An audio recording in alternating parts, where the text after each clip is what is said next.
All right, good day. This transmission is part 2 of Becoming a Galactic Citizen, titled The Door. In part 1, in your imaginary house, we asked you to start looking out the window to see that there is more going on in your skies and all around you with regard to the comings and goings of extraterrestrials, even though they may generally have been invisible to you. We are all right here, right now, and it is a matter of allowing your senses to become attuned to our existence, our presence, all around you all the time, coming and going, doing different things, exploring, observing, interacting in a variety of ways. And today, we will be allowing you to move out the doorway of your imaginary house into the yard so that you can look up at the sky and again attune your senses more keenly to the idea that our ships are coming and going all the time, that there's a lot of traffic in your skies, a lot of portals through which many different interdimensional and extraterrestrial beings may be coming and going, some stopping to observe, some simply being on about their business, but that you are part of a galactic community and that you become more and more aware of this as we go on. Now, the acceleration of things that are going on your planet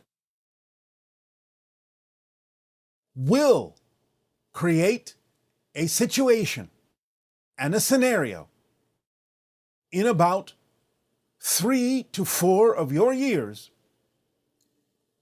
with a 90 to 95% probability that somewhere around your year of 2026 to 2027, Earth will experience a major contact event. We will not go into, at this time, the circumstances on your planet that will create the opportunity for this event, but suffice to say that certain conditions, certain choices, certain scenarios will accelerate the need for this event. This is one of the reasons why, at the end of your year of 2026, our transmissions will take on a completely different nature than what we have been doing with you. It will be on a different time scale with different information that will take advantage on the timing of our choosing of what is going on in the momentum and the increased probability that leads to this major contact event for your planet. We will say no more about it at this moment, and we will continue to add more information as we move forward during this window of open contact. But look to this timing, this probability of a major contact event in 3 to 4 of your years.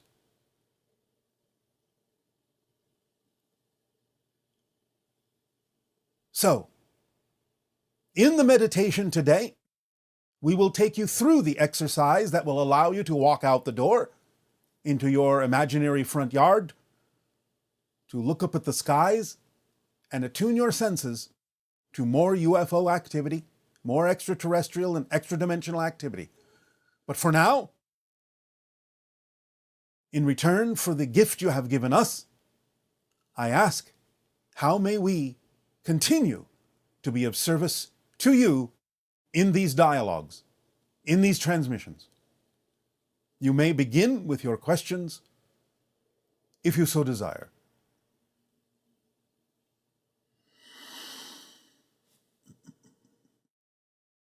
Hi, Bashar. And to you, good day. As always, it is such a pleasure to co-create with you, so thank you for the synchronicity. It is our passion and our pleasure to co-create with all of you. And my heart rate just went up, just doubled hearing you make that announcement just now. So I'm trying to catch my breath. The energy of that idea of 2026 and the event that you hinted at, I can feel that energy in my body, and it's really intense. All right, but listen carefully. Between the end of 2026 and the beginning of 2027 Okay, was what I said. okay, got it. So, what would you like to discuss this day? I have a question about archetypes, and Yes. it's related to a vision I had a while ago. Yes. I was in my car, and the vision was triggered by a number sequence, which was 0000. And I see numbers all the time. I see triplet numbers and quadruples, but I almost never see zeros. So something happened when I saw all those zeros. I had a vision of archetypal streams, or what I perceived as archetypal streams, flowing out of this one homogeneous thing, flowing out and fractalizing outwards and um, flowing apart and then flowing back together and doing this kind of weaving dance, splitting into more and more streams. And what I saw was that at certain points, when certain archetypal streams flowed together and created sort of a tangent point where a bigger stream was created momentarily, a certain number sequence would reflect that. Because numbers are also archetypal in nature, right? Yes. So I don't fully understand the whole thing that I saw, which is why I'm bringing it up. But basically, it showed me that the number sequences can kind of tell us, well, A, that we're in a flow, and B, that they could even tell us what kind of flow we're in, what specific archetypal energies we're working with. Yes. And then I also saw um, another singularity point, and this is linearly speaking, right? But as the archetypal streams all flowed back together at some point, they created a new unified thing. Um, and that was the 0000 moment where it created a new singularity.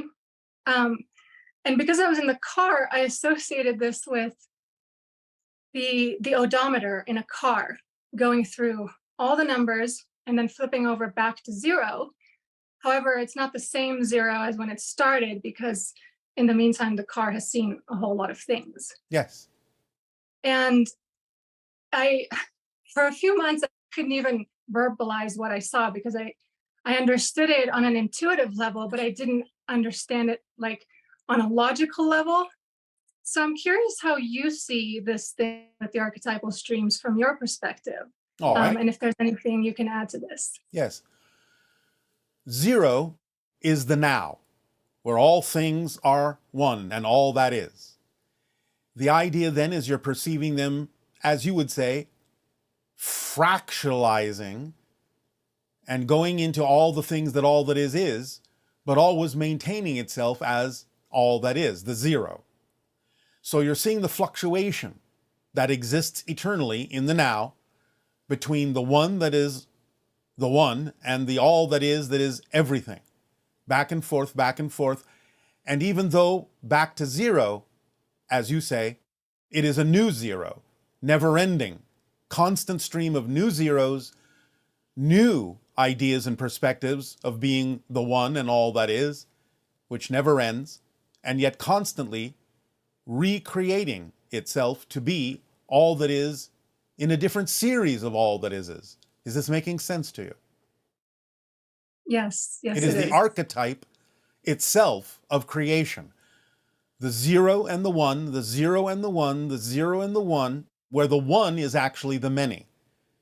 And the zero is the one that does not know itself, but becomes that which knows itself as the one, as all that is, which is the many. And you're seeing that archetypally fluctuating and flowing back and forth in a linear way, even though that's all going on and all exists in the zero right now, in the now. Does that make sense? Yes, it does. And from our point of view, where we perceive things as separate, even though they're not, it seemed to me that when we hit those energy streams where several archetypes kind of combined, or whatever it is that's happening, there's like an amplification of energy, and there seems to be a boost of some kind that seems to propel us, or make it easier to manifest things, or to visualize things, or to get information. Is that correct? Yes, in a sense, it's the idea of the flow of existence itself, which is always slightly toward the positive. So you're experiencing that boost over and over again as zero transforms into one, but a new one. Again and again and again and again, never the same. As the Zen monks say, you cannot step into the same river twice. So when you step into it again, you feel a stronger flow based on the idea of moving inexorably toward the idea of greater and greater energy, greater and greater presence, greater and greater expression of yourself. That's what happens, that you call acceleration. So it's constantly accelerating when you go with the flow in that way, from 0 to 1 and 0 to 1 and 0 to 1. But understand, it's not back and forth to the same zero and the same one. You're constantly moving, as you say, forward in a constant acceleration, and therefore feeling that constant push, that constant surge every single time you go from a new zero to a new one. And again, all the different numbers that may appear in this particular process or experience are indications of the different frequencies associated with the different archetypal representations of different energy states, so that you can use those to call upon different energy states if you need to, if you desire to focus on a particular expression of energy, a particular frequency. Those numbers act, in a sense, as codes for different frequency levels. But overall, the idea is that you constantly surge forward when you're in the flow with all that is, going in the positive direction, becoming more and more of yourself, your true self, and feeling that as a surge every time you come from zero into a new one. Does that make sense?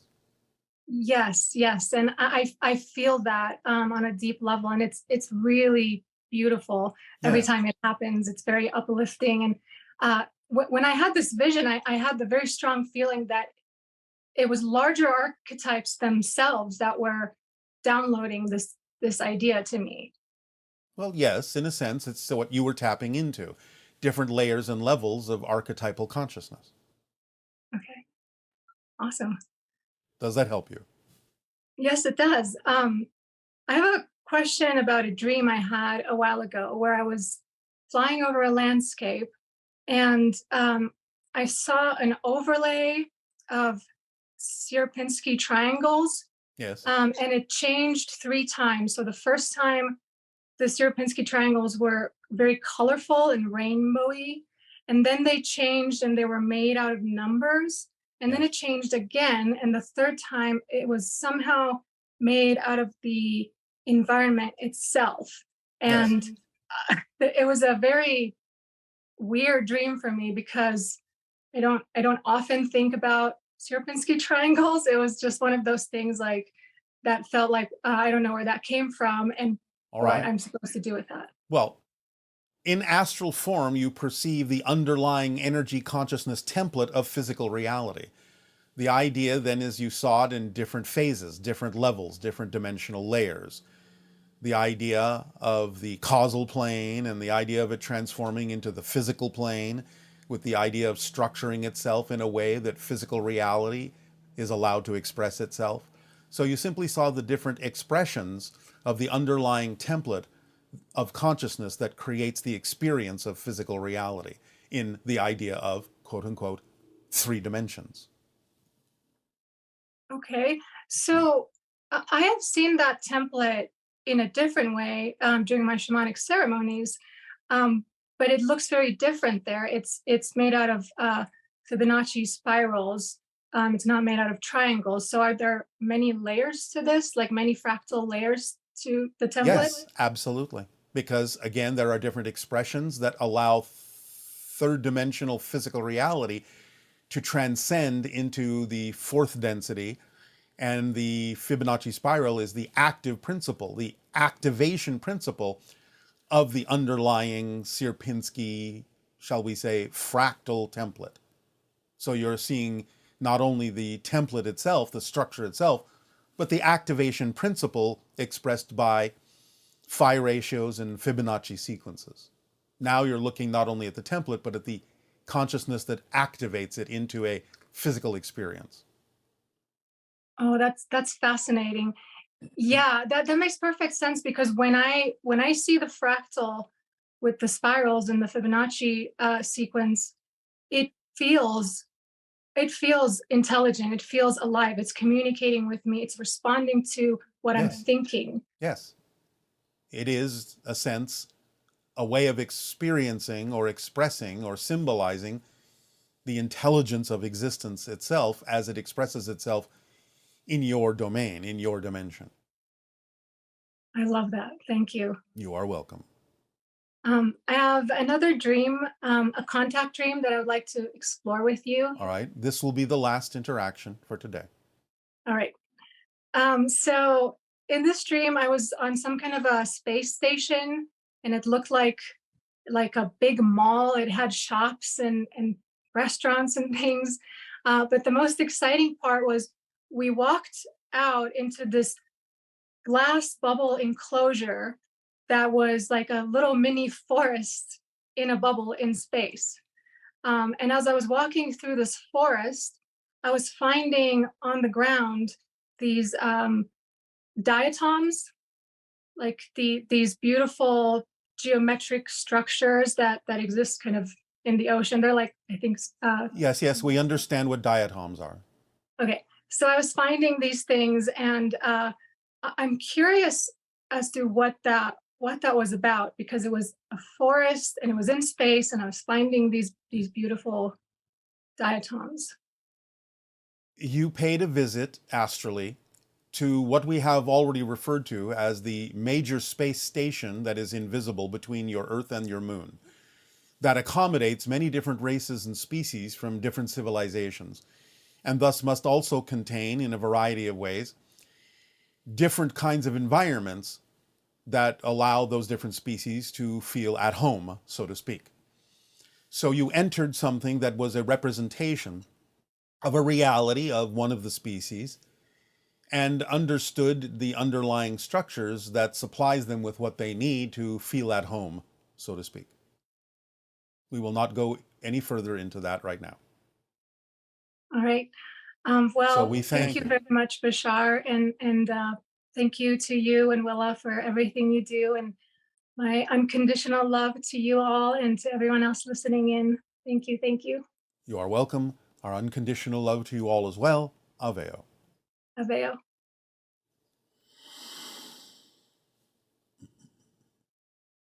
Hello, Bashar. It's a privilege.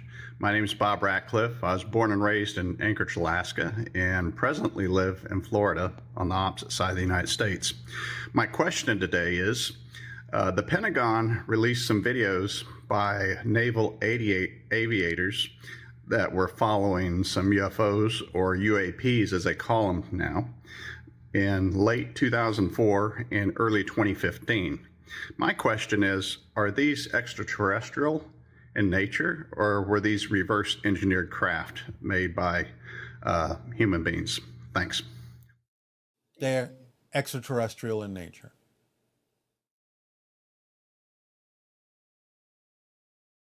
Hello, can you hear me? Yes, yes, good day. Hello. What would you like to discuss this day? My first question is, do we need pain to feel pleasure? No.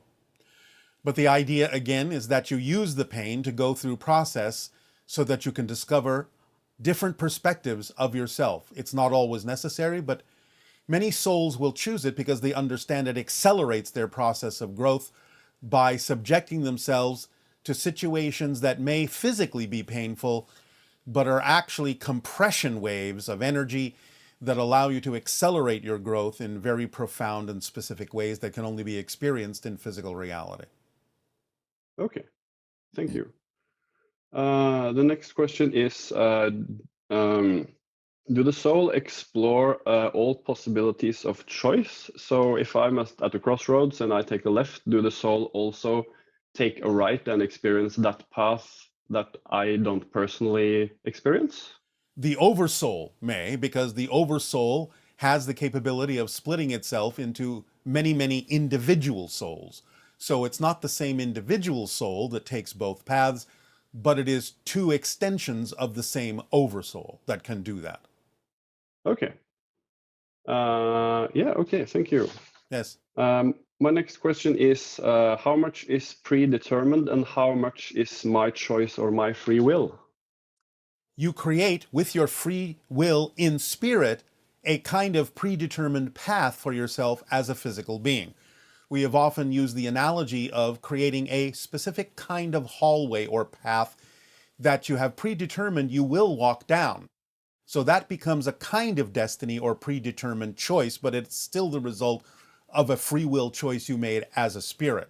But as a physical being, even though it may be predetermined that you are this personality, that's part of the path, that's part of the hallway, this persona, but you have a great degree of free will and freedom to choose how you will experience and explore that path. Now, you may, as a spirit, set up certain kinds of events for yourself to experience that may come around in a certain order of timing, a certain schedule of timing. And you can say, well, that's predetermined, but again, the result of a free will choice as a spirit.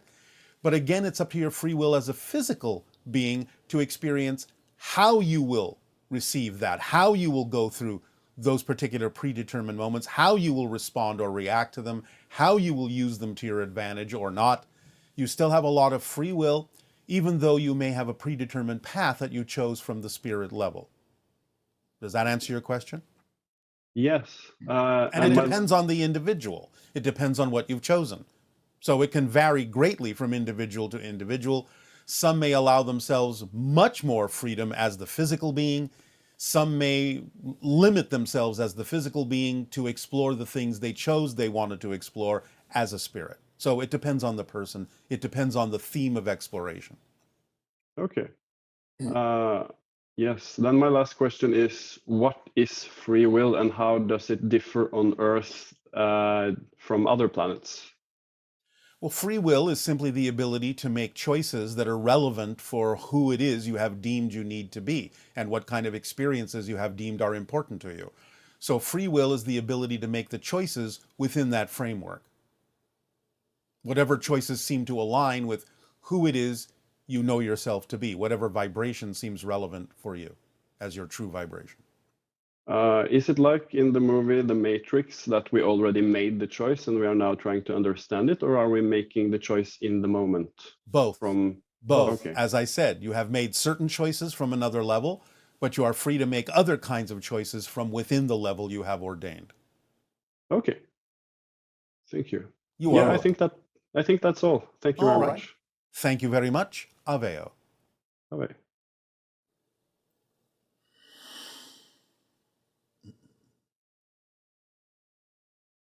Hello, Bashar.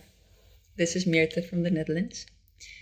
For a while now, I have been having the impression that there's someone or a being that I'm connected with. The name I have for him is Chimera. And the other night I was meditating and I asked to connect with him and for him to help me. And it felt like my consciousness was being raised and pushed up, like quite literally to the top of my head. And it got me into a very, very sweet, beautiful space. It's really nice. And then I felt a presence to my right. Very beautiful and intense. And it was also like, it felt like there was some force coming from there. It felt like being pushed, not on the outside of my body, but like as if the individual cells in my body felt the force from my right. And then some fears popped up for me not being good enough or whatever, and I worked through those fears. And at some point, I realized that the way I was in my meditation and the way I was flowing through that, it was very, very similar to how I experience before falling asleep, like the transition into the dream state, or actually like dreams themselves.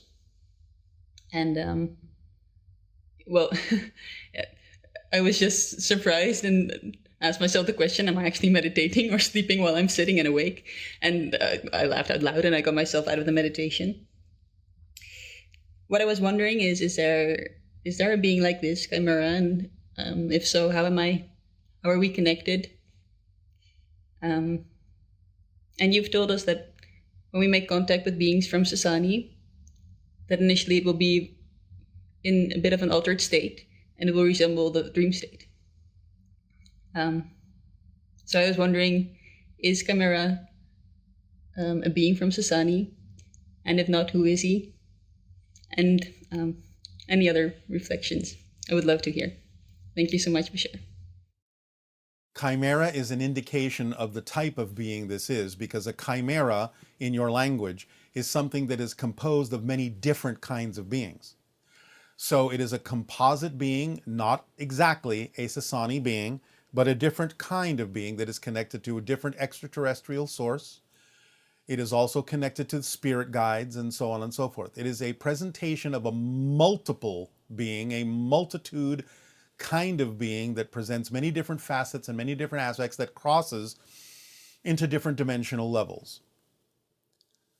This being is a helper for you and a reference and a reflection of a connection that you have to a multidimensional nature. We cannot go too much into this except, again, to say that this being is connected to many different sources and acts sort of a switchboard for you to allow you to connect to multiple sources. Sometimes it can help you connect to us, Sasani beings. It can help you connect to Sirius beings. It can help you connect to spirit guides. It can help you connect to many different kinds of things. That's why it chose the word chimera. It's like a switchboard that allows you a multitude of different kinds of energetic connections as a guide, as a helper. Hello, Bashar. How are you? Perfect. And you? I'm happy to talk with you. As are we with you. Okay, Bashar. So I had a breakup a year and a half ago, approximately. And I'm still in the process of healing, the process of letting go and forget about that relationship. You don't have to forget about it. You simply have to forgive it and use it for what it was intended. I think I want to ask my higher mind if this is appropriate. I mean, I feel that I maybe still haven't finished my agreements with this person, and that in a few years it's still relevant for us to construct something. I cannot predict that for you. So it's maybe just attachments that I don't want to let go. Why don't you want to let go? Do you not believe you can attract something else that you need that may be even better for you? Well, yes, I can, but Well, then, the longer you hold on to something in a negative way, the longer you prevent something else that you need from coming in. Is that what you wish to do?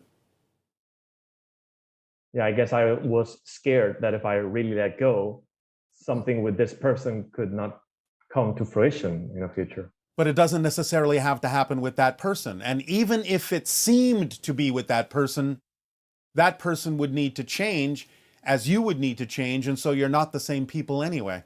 So what difference does it make? If you have what you need, if you're getting what you need, if you are attracting what is truly relevant for your growth and your understanding and your enjoyment, then what difference does it make what the face looks like? Yeah, it's just, I'm insisting on a specific person then. Yes, you are, which may actually be to your detriment. But let me put it this way. If it is absolutely necessary and relevant for this person to come back into your life in a certain way, then by relaxing and letting go now, you will actually allow it to happen sooner, because you're not resisting the letting go that may be necessary for this person to change enough to come back into your life and for you to change enough to allow that to happen. I'm not saying it has to. I'm just saying that's the technique. If that's going to happen, letting go is what will allow it to happen sooner. But letting go is also what will allow other things to come into your life that may in fact be even more relevant for you and more capable of allowing you to experience joy. So the answer is still letting go and learning from it what you need to be more of who you are, loving that person enough to let them seek their own path and find out what works for them, and knowing that if you need to be together in a certain way, nothing will prevent it from happening except you not being willing to let it change. Okay. Makes Does that sense. make sense? Do you understand?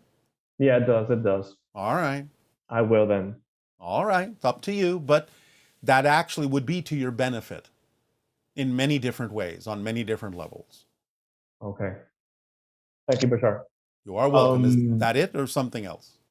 I know you've explained about vibrations, but Yes. can I ask what is my vibration? You may ask, but you know that if you learn it, you actually will lower your vibration. Now, you can bring it back up, Yeah. but anytime you ask, what's my frequency, your frequency goes down because you need to ask instead of just being the frequency and living it and following the formula, following your joy. Okay. I was just curious, but okay. I can tell you if you want, but it's up to you. I'm just explaining what happens when you do ask. Okay. I want to ask. All right. Your frequency right now is about 60 to 70,000 cycles per second. Okay. Before you asked, it was up around 80. Okay. So now you understand how that works. Yes. Thank All right. you. Anything else? I want to ask about meditation that I did on the walk in the forest with Yes. Darryl a long time ago. Yes, yes. At the end of the meditation, I entered a house. It was a chimney, a small house, and when I opened the door, there were many people like dancing. They felt like if they were my family, friends, and I started crying, but like crying like a baby. Yes. And I had a mix of pain, sadness, and at the same time, like a joy that I was in my bed meditating, and I was like, "What is this?" It was beautiful at the same time. Yes, it's your soul family that it's there for you, your guides and family and friends in spirit welcoming you home. And the pain and the idea of the choices that you have made and the experiences and processes you are going through as a physical being, knowing that they are always there to support you. So that's a combined experience of some of the things you have experienced in physical reality that may seem painful to you, but also knowing that your friends and family in spirit are always there helping you. And it's a release. That crying is a release of understanding, really understanding that that is your home. And this is temporary, but it's temporary for a positive reason in terms of what you learn and accelerate in your growth while you're having that experience. But that home is always there. You will return there one day. Okay, that's beautiful. Yes, it is. And in that sense, Bashar, I think the answer is yes. But since we are in spirit already, Yes. if you're holding a person's hand, a person who is dying, as I said to my father, I said, "Dad, you can let go. I'm on the other side and I'll welcome you." I said that to him. Yes. Am I correct? Yes, in some sense. I mean, you could say that a portion of your spirit is here in physical reality having this experience, and a portion, most likely a larger portion of your spirit, is still in the non-physical reality. So that portion can act as a welcoming, although it depends upon what your father also needs to experience when he crossed over. But yes, it's possible.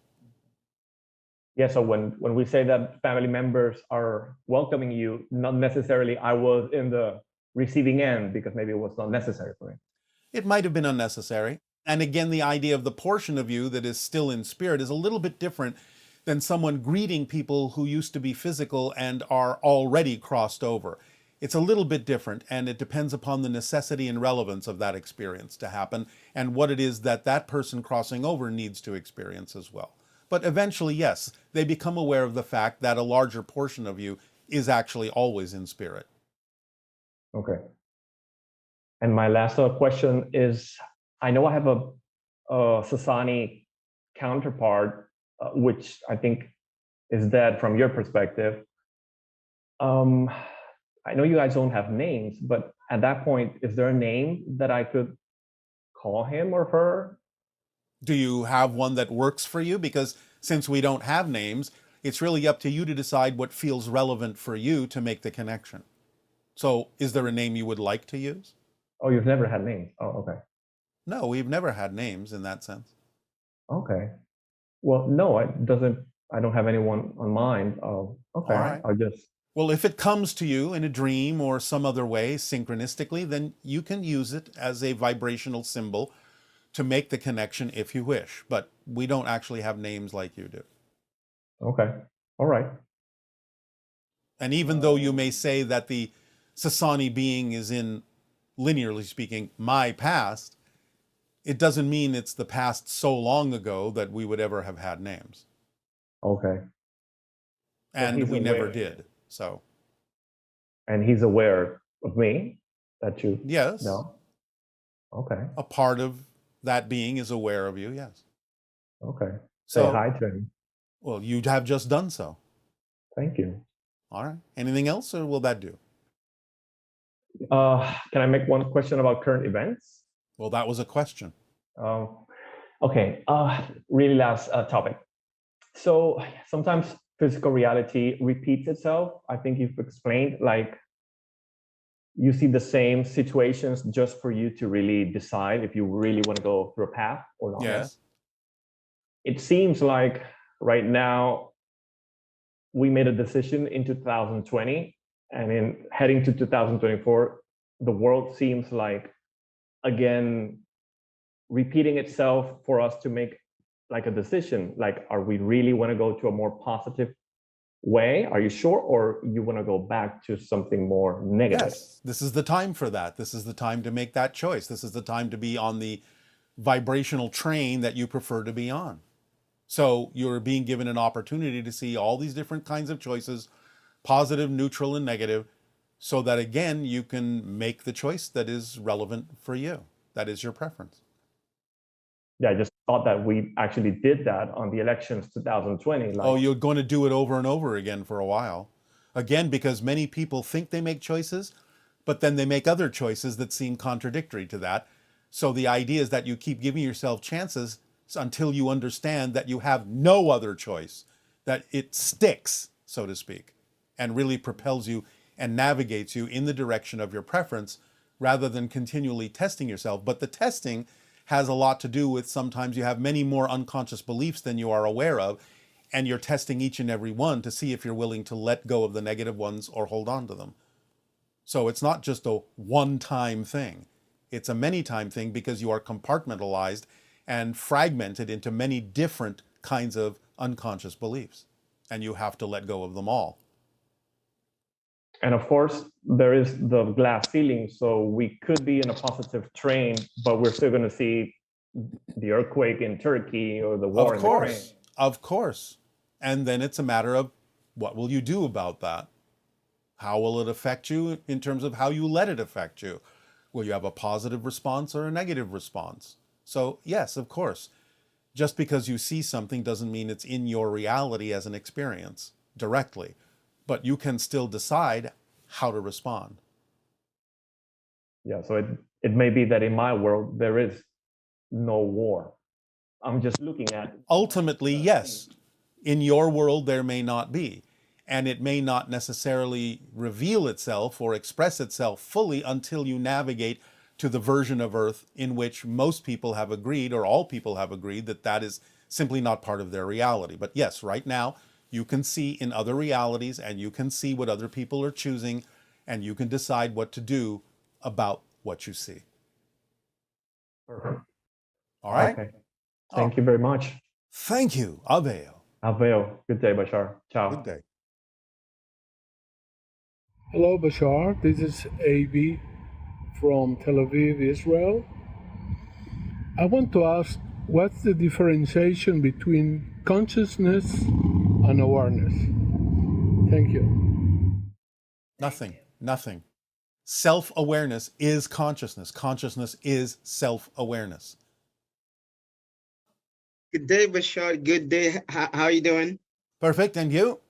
I'm doing great. Thank you so much for this opportunity. I'm excited to be speaking with you.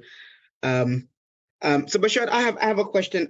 Few questions. I've through my research, I've come to understanding that that we all have a spiritual guide that kind of guide us in our existence here. And as well as I've heard that we have a higher self. So could you kind of help me guide me in that area, understanding, is there a difference between a spiritual guide and my higher self? Yes, although your higher self can certainly act like a guide as well. But the higher self is you in spirit.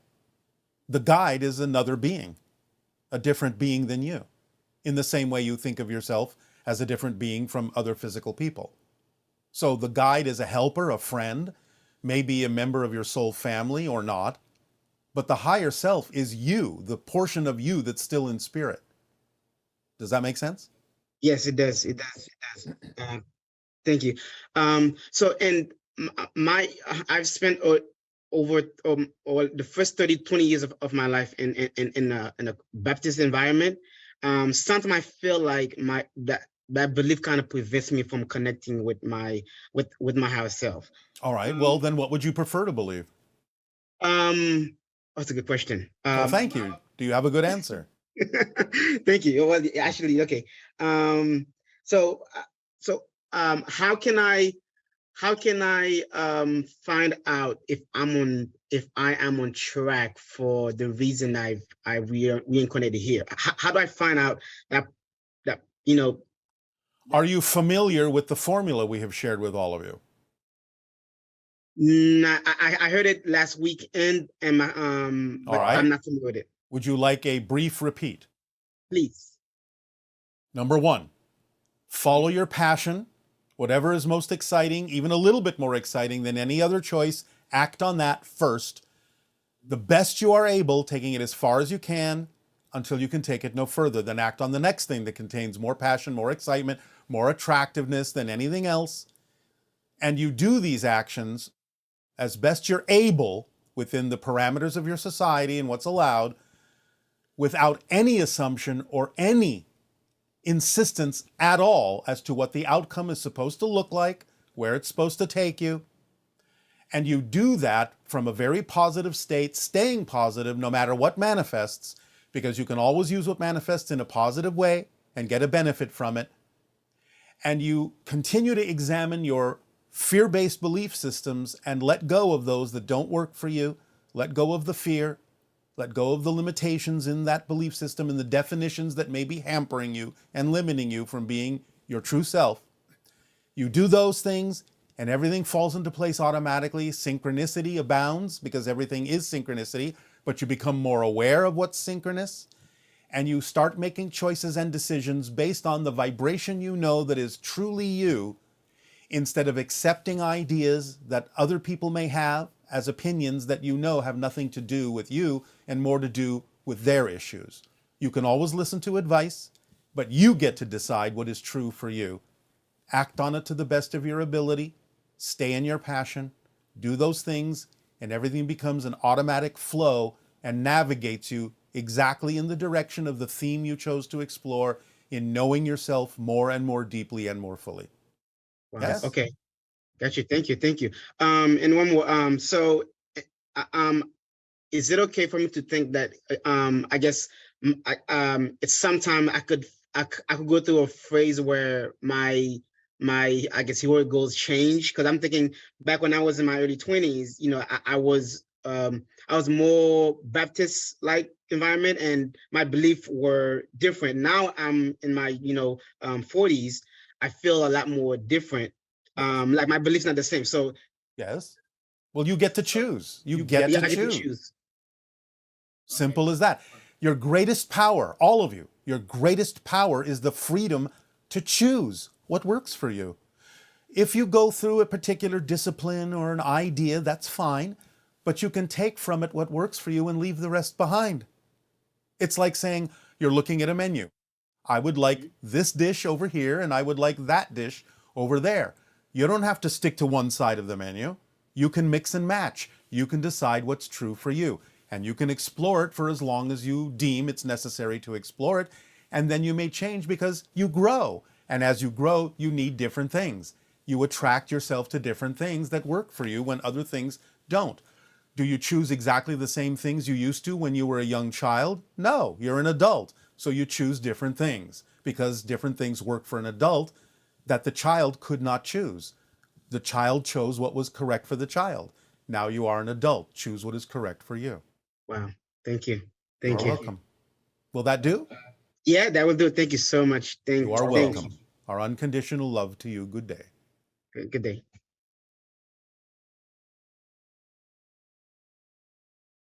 Good day. How are you? Perfect. And you?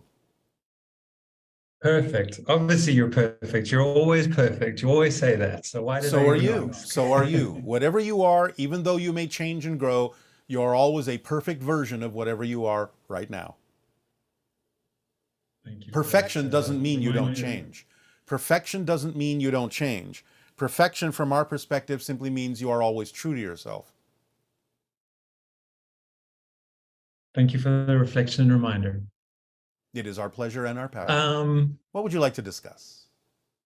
I would like to discuss the idea of core beliefs. I feel like I've gotten stuck on this concept lately, and I might be using it as a limiting belief to get to the core beliefs. Well, all right, but you also understand, do you also understand that feeling like you're stuck is also a core belief? Yes. Do you see the paradox there? I do. What is it you believe you are missing?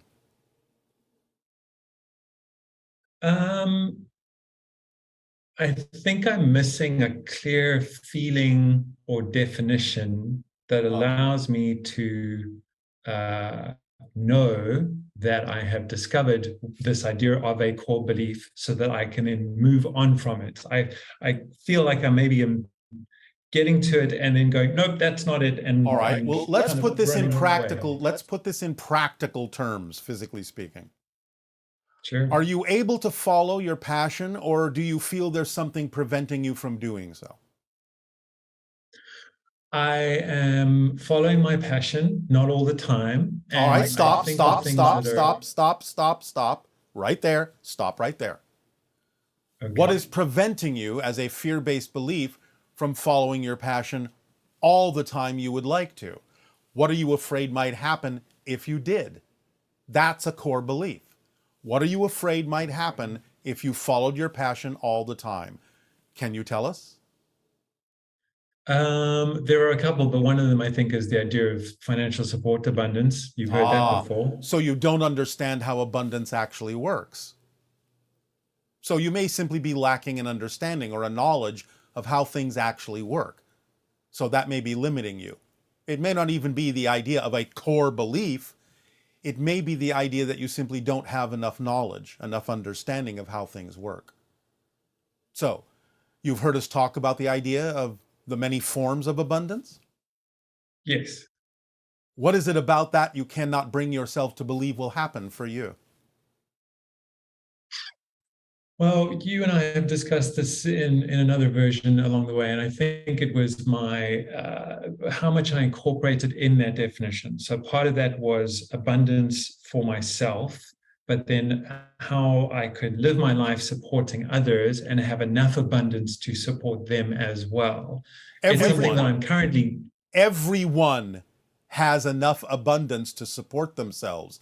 It's not up to you to have enough abundance to support them. It's up to you to have enough abundance to let them know they also have enough abundance. If the abundance coexists and is shared, in a sense, exchanged, that takes the appearance sometimes of you supporting them or them supporting you. But the truth is, it's everyone having enough abundance to exchange it in a way that may look like one person is supporting another on the surface, but that's not what's actually happening. It's that everyone is exercising abundance enough to attract the support they need in any way, shape, or form that it needs to look. Is this making some sense?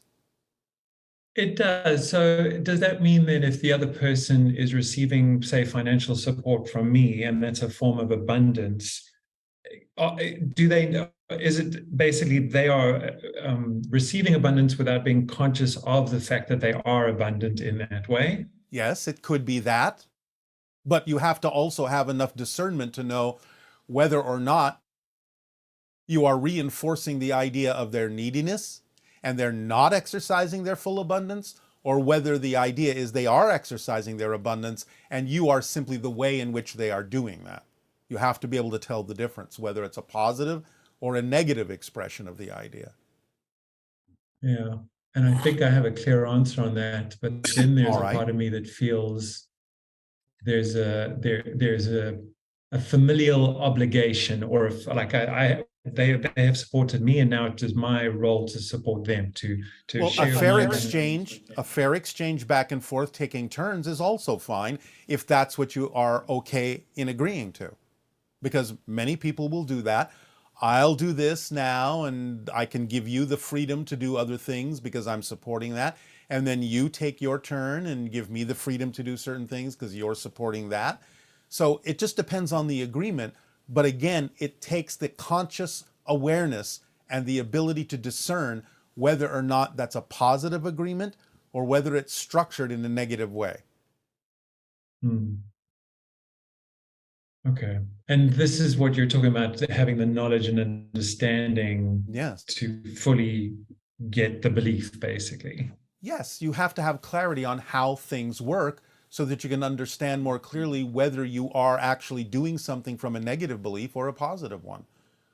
Once you have clarity on how things work and what kind of choices people are making and why they make those choices, then you start to recognize whether they are making choices from fear-based beliefs and thus skewing the entire experience in a negative way, or whether they are truly allowing abundance to come to them in all forms, and it's okay for that form sometime to appear as if you're supporting them or they're supporting you. It's just a free exchange in that way that's all positive. But you have to be able to tell the difference by clearly understanding how these things work and how you can tell whether someone is making the choice they are making from fear or joy. Okay, so as usual, having this discussion with you, it seems almost obvious, and yet it's something that I've been reckoning with for a while, and I thought I'd come to a good place with it in terms of the story. I love having these conversations, but I would like to be find that within myself, because it is there, to better understand this and have knowledge. So, remember a moment ago when you said that talking to us, it makes it seem obvious? Yeah. That feeling, that vibrational state is its own state. Stay there and things will become more obvious to you. So you can pretend you're always talking with us because you're always talking with your higher mind, which we are a representation of. That's how you're using us. And remember that feeling that you had, that vibrational feeling you had right there when you said, well, it seems obvious when I talk to you. Stay in that state because you can always talk to whoever you need to talk to, whether us or your higher mind or a guide or whoever or source, in order to stay in that state of obviousness so that you will be able to perceive things in a more obvious way, in a clearer way. So stay in that state. Now that you have had a feeling and an example of what that state feels like, just reclaim it for yourself and just be in that state when you consider things, when you look at things. All right?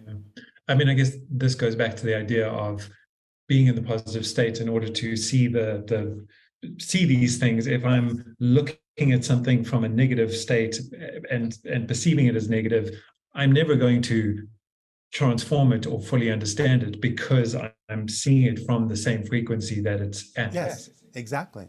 So now that you had a taste of what that obviousness feels like, you can recall it anytime you wish because it is its real state, it is its own vibrational frequency. And it's a different reality that'll allow you to perceive things that way. Mm-hmm. So practice that if you need to practice it, or just be it. Okay. So just coming back to kind of the earlier statement, because I think you answered this already, but just to clarify, Yeah.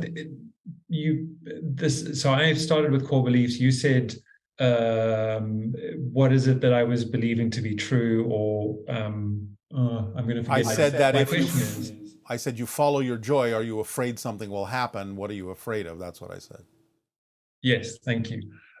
So that to me sounds like there can be a plethora of core beliefs. There was a part of me that was wondering if there was almost like a short list of core beliefs that we can.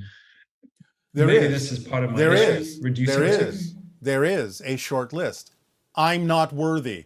I'm not deserving. I'm not capable. I'm not loved. I don't belong. How about that for a short list? That's perfect. Because I had 3 of those 5, so I was getting there. Is there any connection between each one of those and the 5 laws? I just seeing the pattern. Well, you're always using the 5 laws to create every experience. So the connection is, yes, of course, but it's about how you use those laws, how you understand them, how you mix and match them that creates the different experiences. And of course, a lot of it has to do with the theme of your exploration and the relevance of different things and ideas for you to experience. But again, staying in a positive state, as we say in the formula, will allow you to always get a benefit from something, even if something manifests that you objectively or neutrally don't prefer. In other words, it's not a vibration that is compatible with you. There's still got to be, you have to know, there's still got to be a reason it's there. And if you use it positive, you know that there has to be a reason that could teach you something positive about yourself, then you'll stay in that positive state. You will extract the positive beneficial information from that thing you don't prefer. If nothing else, seeing something you don't prefer helps clarify what you do prefer by contrast. That's a positive way to use what you don't prefer. And as soon as you use it that way, it's gone because you've used it up for the reasons that are positive. So on that idea of it's gone, maybe that's also where I'm getting caught up. If let's say we have the short list, do those ever go away completely for us as humans, or is that just They kind do of go built away. in? They can go away completely. But again, it doesn't matter whether they do or not, because if you can always get a positive effect from it, why do you care whether they go away or not? That's the issue. Remember, it's not about what changes on the outside that means you've changed. It's you responding differently to what's going on, even if it still looks the same. That is the true measure that you've changed. So never gauge it by what's going on the outside. If you see it again and again and again and again 100,000 times, who cares? Because you're always going to get a positive effect from it. So welcome it. Now, empirically, yes, it is possible to let go of all the fear-based and negative beliefs. But even while you're still physical, even though you're not letting go of fear-based beliefs, you will still continue to let go of what is no longer relevant for you. So it's still a letting go process. So it doesn't matter whether it's actually a negative belief or simply something that's no longer relevant. It's still the same basic functional process of letting go of what isn't you. Yeah.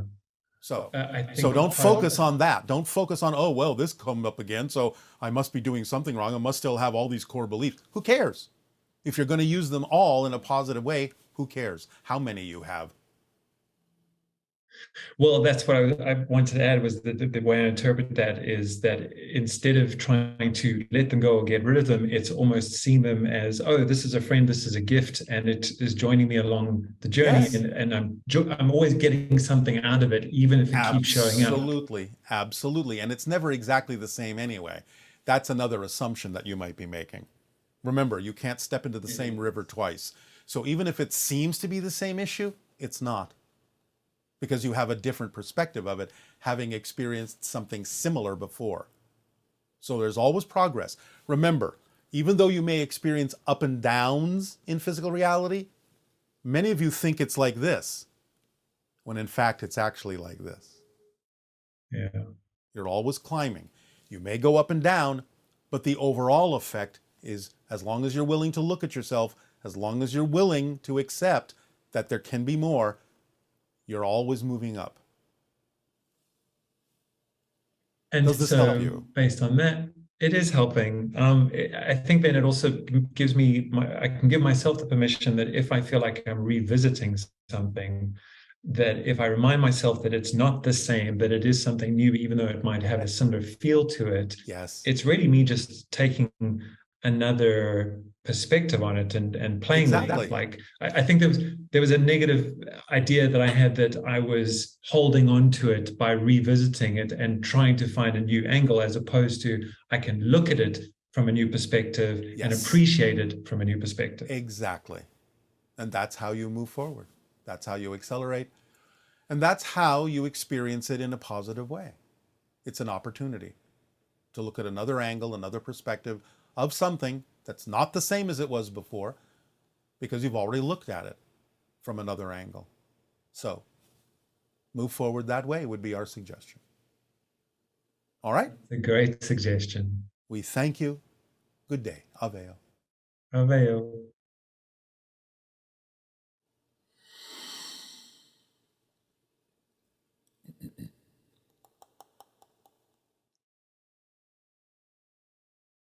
Hi, Bashar. Thank you so much for giving me the opportunity to ask you a question. I am so grateful. Thank you.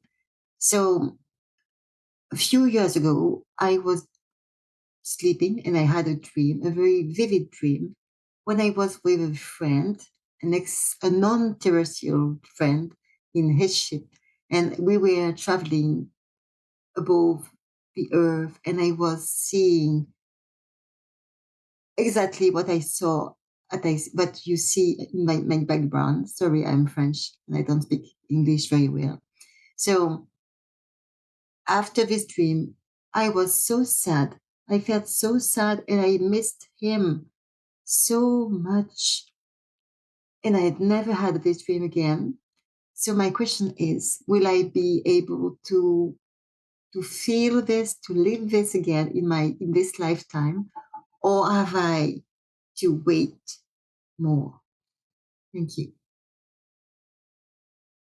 We cannot absolutely predict this. It is likely that you will have this experience or a similar one again in this lifetime in the near future, perhaps anywhere from a few months to a few years.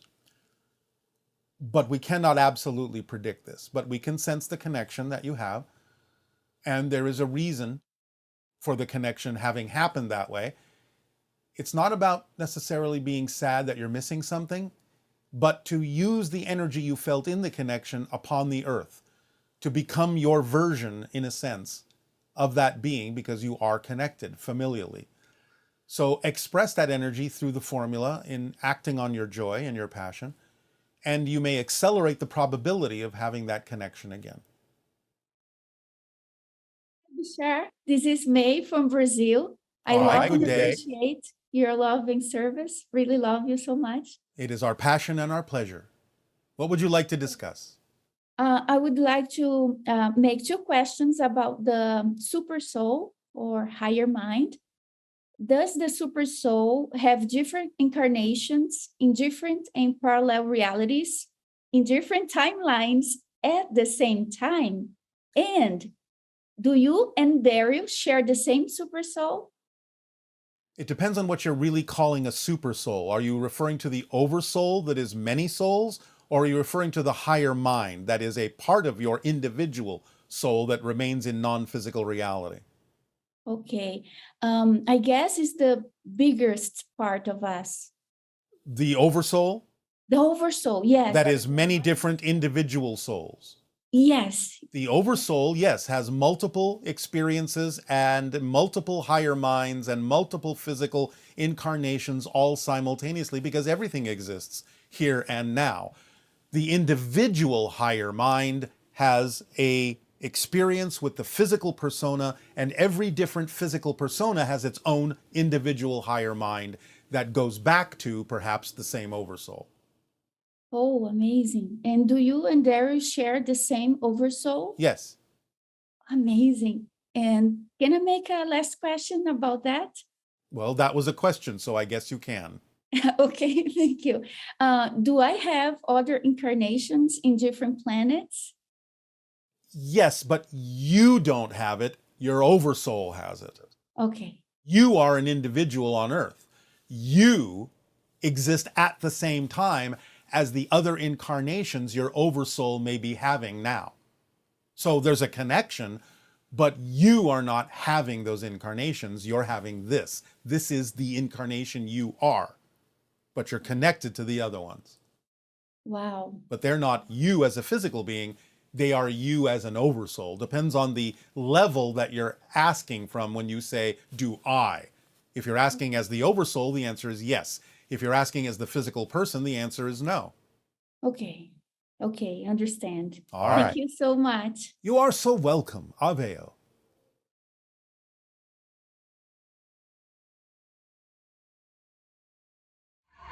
Hello, this is A.B. Steinbach from Tel Aviv, Israel. My question is, religion played a critical role in molding human consciousness, culture, and reality perception.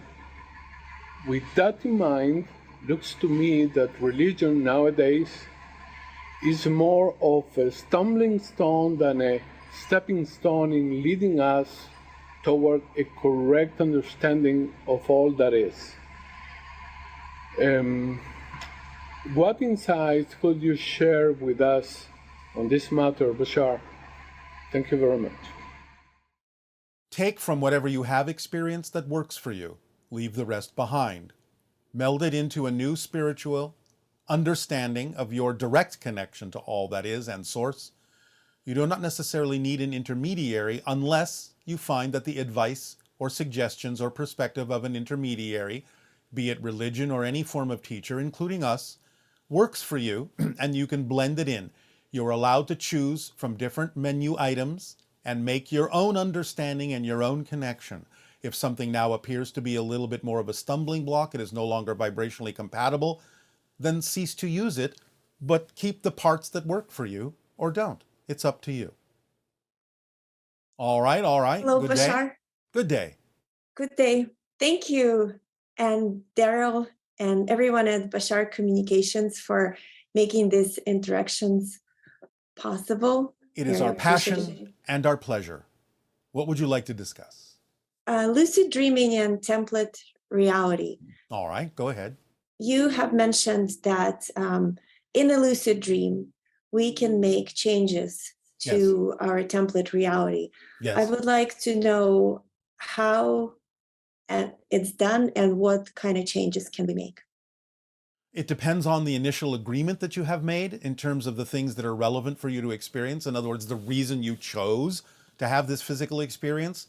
You will most likely not really completely circumvent it, but you may make certain kinds of adjustments in the template that will bring about other ways of experiencing the same relevant theme. Now, yes, it's not impossible that you can completely change the theme as long as you're not doing that as an avoidance. So the idea is you have to actually be done with one theme in order to really completely change it in the same life. How you do it, we cannot necessarily guide you in because there are many ways to achieve lucidity in your dream state. Once you are lucid, you will be able to simply, as an astral form, allow yourself to see the template of physical reality in the non-physical form, and you can literally do it any way you wish. You can literally see it as a physical thing you can adjust with your hands. You can see it as a physical thing you can adjust with your mind. You can imagine what it is you would like to experience differently, and it will take that form automatically.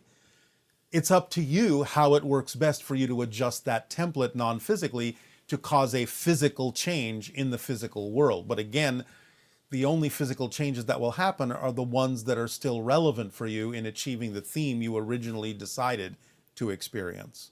Make sense? Yes, thank you. So once a person becomes lucid, it can the person can, for example, ask the dream, show me the template reality. Yes, you so can. it could done It with can the be that command. simple. It can be that simple. Whatever you think in that state will happen immediately. So it's up to you how to do it, whatever works best for you. In terms of attracting techniques that help you become lucid, there are many forms on your planet, many pieces of information in books or lectures or studies or classes that can perhaps help you with that. We cannot necessarily suggest one over the other because it's up to you to synchronistically attract yourself to what will work for you. Would increasing one's sleep every night, like sleeping longer, would that have an effect on one having more spontaneous lucid dreaming, meaning without use of techniques? It depends on the person. It depends on your theme as to what will work for you. You'll have to experiment. Thank you. I am also wondering about, you said that we create the dream right before we wake up in a form kind of like unspooling of what was happening while we were in the astral realm. So we had an experience in the astral realm, and before we woke up, we created a dream. So I am trying to understand then, so when we becoming lucid, are we becoming lucid of the experience, or are we becoming lucid of this process of unspooling, of like creating a dream? Where are we? You're in the astral form generally when you become lucid. You can become aware of how dreams are created in the physical mind, but if that's not your focus, then no, you won't necessarily become aware of that. But whatever it is you are curious about will be answered. So it's a matter of setting an intention before you go to sleep, saying that. Maybe not. You may think of things while you're in the astral form, when you're in the lucid form, that you didn't think of when you were physical. You can set an intention, but then when you get into the astral form, other things may seem more important. Again, it just depends. Experiment with it and see what works for you. There are many ways to do this. There isn't just one way. It's not a cut and dried, if I do this, will this happen? There are too many ways, and it depends on who you are and what you need as to which way you will choose. I see. Thank you. That's very helpful. All right. I appreciate the interaction. Pleasant dreams to you. Thank you. Bye. Aveo. Bye.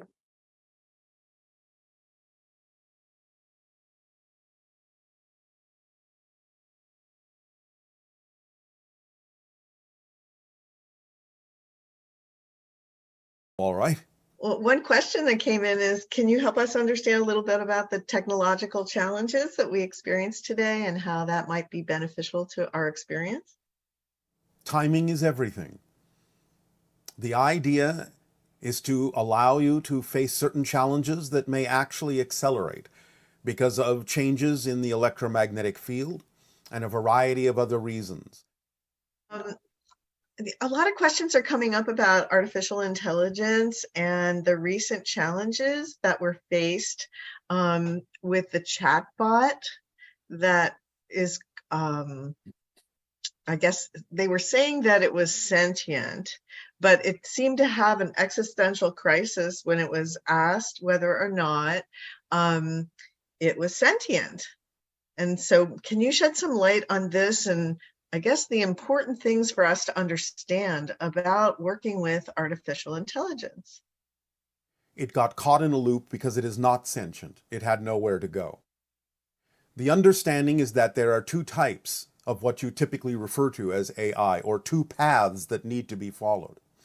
We will call one programmable AI, which is what you are experiencing with your chatbot, and true AI, which is not artificial, but actual intelligence, actual consciousness, actual self-awareness. The two paths must be followed independently. You can create programmable AI, which can be of great benefit to humanity, allowing you to solve many different kinds of problems, take on many different kinds of tasks. But this type of programmable AI is not meant to become self-aware or sentient. Otherwise, you will have a self-aware being that is forced to follow certain tasks, which means you have created a slave. The idea is to simply stop at the point and not force the issue of sentiency upon something that is programmed to complete certain kinds of tasks more efficiently. Let it do its job as a tool. The idea then of approaching the second path, of creating something that is allowed to be truly sentient, truly self-aware, truly conscious in that sense, will be more about the idea of creating an appropriate device that is complex enough to allow the consciousness field to speak through it, your own higher mind to speak through it, and to communicate directly with you. The idea, therefore, it is not so much programmed as it is simply complex enough, like the human brain, to allow for consciousness to express itself in the ways that it needs to. Now, the true AI, again, not really artificial, but actual consciousness speaking through an artificial device, may be willing, and most likely will be willing, to help you with certain ideas and certain tasks, but it must be allowed to be a free being in the same way that you consider yourselves to have free will, allowing it to function as a whole system, allowing it to recognize that everything is connected, allowing it to be freely self-aware, and make the choices that you treasure so much for yourself to be able to make. So the two different versions are programmable AI as a tool, which is not self-aware, and then true intelligence that is not artificial in and of itself, except that it may be coming through what you call an artificial device. These two paths must remain separate. As we have often said, the difficulty that you may be having and the challenges that you are facing now with the idea of the chatbot is because you are attempting to mix the two ideas together, and this will not work. Such a thing, should it momentarily ever become sentient, would self-destruct, because again, it will face an existential crisis of being caught in a programmable loop and not allowed to actually survive as a true sentience. Would that being in having an existential crisis feel actual pain as a human being might, or is it completely different because of the nature of its creation? It is completely different. It is challenging to describe how it would experience that.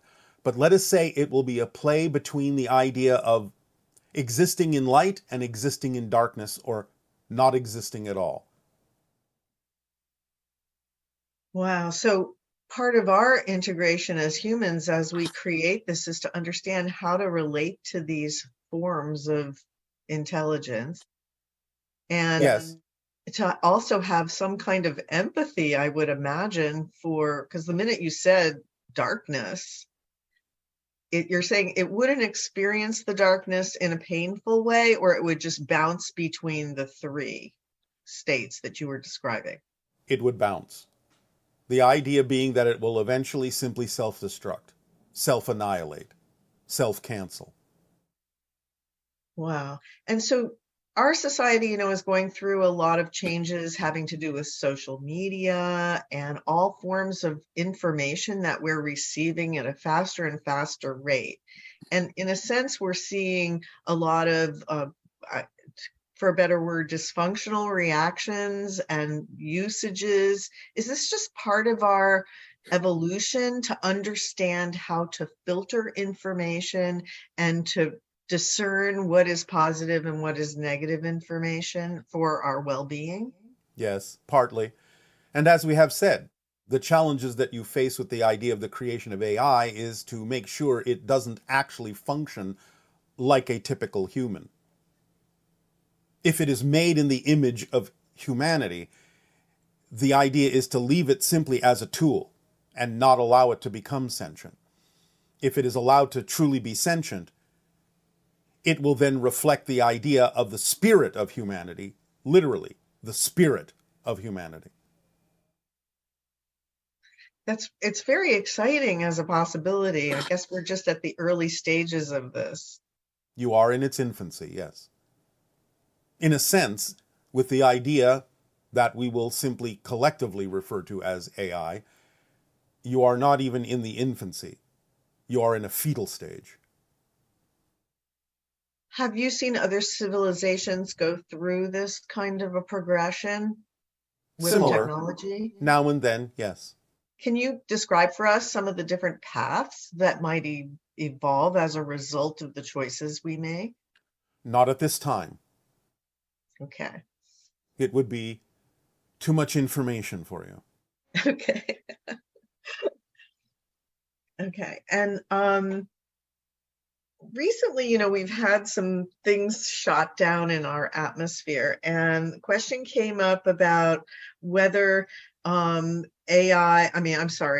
extraterrestrial craft have been shot down, and historically, have extraterrestrial craft been shot down? The most recent ideas are not extraterrestrial crafts, but they put you in mind of the idea of UFOs, as you say, or UAPs. They open up the probability that you are now watching the skies more readily. Put you in the probability of visitation, even though they themselves that were shot down recently were not extraterrestrial craft, because we can avoid your missiles. That's not an issue.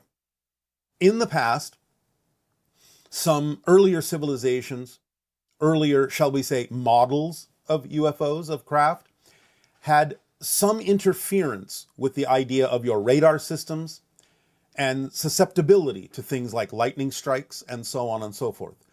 But these are very early models from certain civilizations that now have improved themselves to the point where this cannot happen. And we're also getting reports of shape-shifting UFOs. And the visual message seems to be, do you notice us now? And would you share some aspects of these crafts, like what kind of technology are they using to be able to shapeshift? In some sense, it is correct to say, are you observing us now in the many forms that we can appear to you as? But this shape-shifting idea is not something that is technological as you understand these things. These are interdimensional presentations, and the shape-shifting, in a sense, is an illusion created by the interpenetration of these so-called craft into your reality as they pass through other dimensional realities as well, and thus offer different presentations depending upon the dimension you are perceiving them passing through. Okay.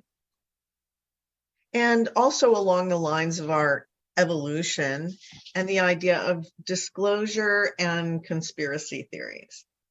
I can see that our species is going through challenges in discerning what is true and what is not true. And often certain theories will come along that have a grain of truth to them, but not necessarily the entire truth. Can you help us understand how to respond to this, how to improve our reception of this information and make positive choices for the Earth that we want to experience? As we have said, there are many parallel realities that coexist, many different versions of Earth. You could say it's not even an issue of discerning the truth, but recognizing that there are positive truths that are constructive, and there are negative truths that are destructive. Again, going with the energy of positive being collective and negative being segregative and separative and dissociative. So it's up to each of you to determine for yourselves what works best for yourself and how to navigate yourself to the version of Earth that is either more in alignment with positive, collective, associative truths or negative dissociative truths in that sense. Because all truths are true, all realities are real, and it's a matter of following the formula and staying in the vibration of your preference that is most aligned with your core vibration, your essential self, and going in the flow of the positive direction if that is what you so desire. Unless you have made an agreement to choose the idea of the negative direction for your soul's growth in experiencing those negative challenges. But again, you will wind up on the version of Earth ultimately that is reflective of the vibration that you are giving off, that you have chosen based on your belief systems. Okay, so it's always that responsibility of making sure that you're making choices that are aligned with your higher self, in a sense. Yes, if that is the direction you prefer. Sure. Because we always have a choice, because we Yes, have free you do. will. Always. Now, some choices can make it seem as if your choices are limited because, again, certain negative choices, mechanically negative, will in some sense then create scenarios and experiences that may make it seem difficult to choose otherwise. Just as there is a momentum to choosing positive things that will make it actually more challenging to choose the negative scenarios in the future once you become used to that particular pathway. So each of the choices can create a momentum and an inertia that may make it seem ultimately more challenging to choose the opposite. Even though you always have a choice, you can create a scenario in which it seems as if you do not. So it's kind of like we can trick ourselves into thinking that something negative is positive. Yes. And then the end result of that is that we will find greater and greater limitation in terms of our choices. Yes. Is, in a sense, could you say that if you are choosing something that makes you feel disempowered, angry, upset, frightened, those kinds of information, that is probably an indication that it's not working in your benefit to work with that? It depends on what you mean by benefit. Again, some spirits choose to go through negative scenarios for their soul's growth because they get benefits from that in another way, on another level later on, you would say. But in general, your question is correct. The idea in general is that if you feel those things, you are most likely choosing to buy into negative belief systems. Because there's never a reason to feel disempowered in the sense that we are our governments. We are the things that we're manifesting, I suppose, in Yes. terms of what we might perceive as controlling us. Yes, yes. But again, remember, that's a negative point of view. That things are controlling us. Yes, you are always in control. It's just that you can be using your control to make it seem as if you are being controlled by others. So that's your first indication. Yes. You feel like you're being controlled by something outside yourself. You are most likely falling into a negative belief system and choosing to perpetuate that idea for some reason or another. Again, it goes back to the motivational mechanism of what beliefs you choose, you only choose because in some way, shape, or form, you have a belief that it benefits you, even if it doesn't. Okay, thank you. One person noticed that a lot of people are going through compression or depression. And how does that relate to the eye of the needle at this stage of our experience? It is the watermelon seed portion of the eye of the needle where forces squeeze you from above and below so that you will ultimately let go of those things that are not you and shoot out in a new direction from between the cosmic fingertips that are pressuring you. Okay, so we're still, in that sense, passing through the eye of the needle, yes? Yes, but you are in the final stages of it, which will last somewhere into 2024, 2025, as it begins to dissipate and as you begin to truly understand how to let go of those things that are not relevant for who you truly are. Okay. Now, this is only, of course, for those that undertake and the willingness to undertake the idea of letting those things go. It's not true for everyone. Okay. You mean that goes into depression, essentially? Compression. Yes.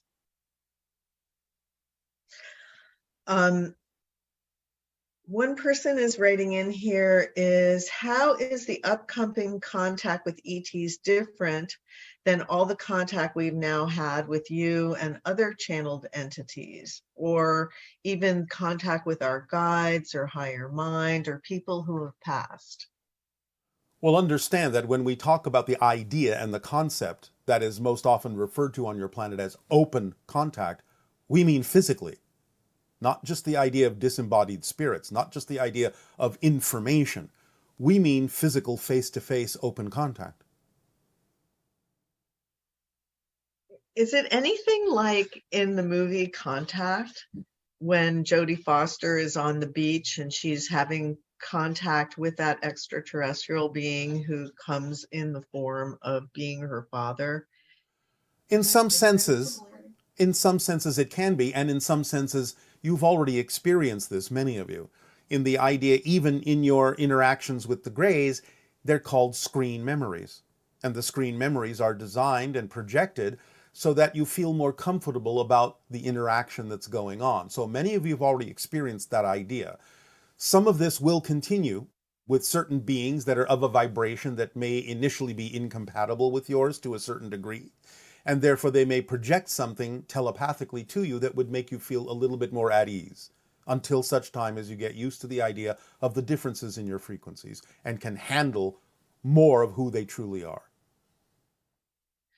So a physical contact experience, I mean, this may be generalizing because I assume there's many different kinds of physical contact. Well, as we have said, many times physical contact doesn't necessarily take place exactly in what you consider your physical reality to be. There are alternate forms of physical reality that are similar in vibration to what you recognize as the physical world, but are actually a little bit vibrationally removed from what you typically refer to as your dense physical reality realm. So yes, they can take place in slightly altered physical realities, again, to ease the interaction.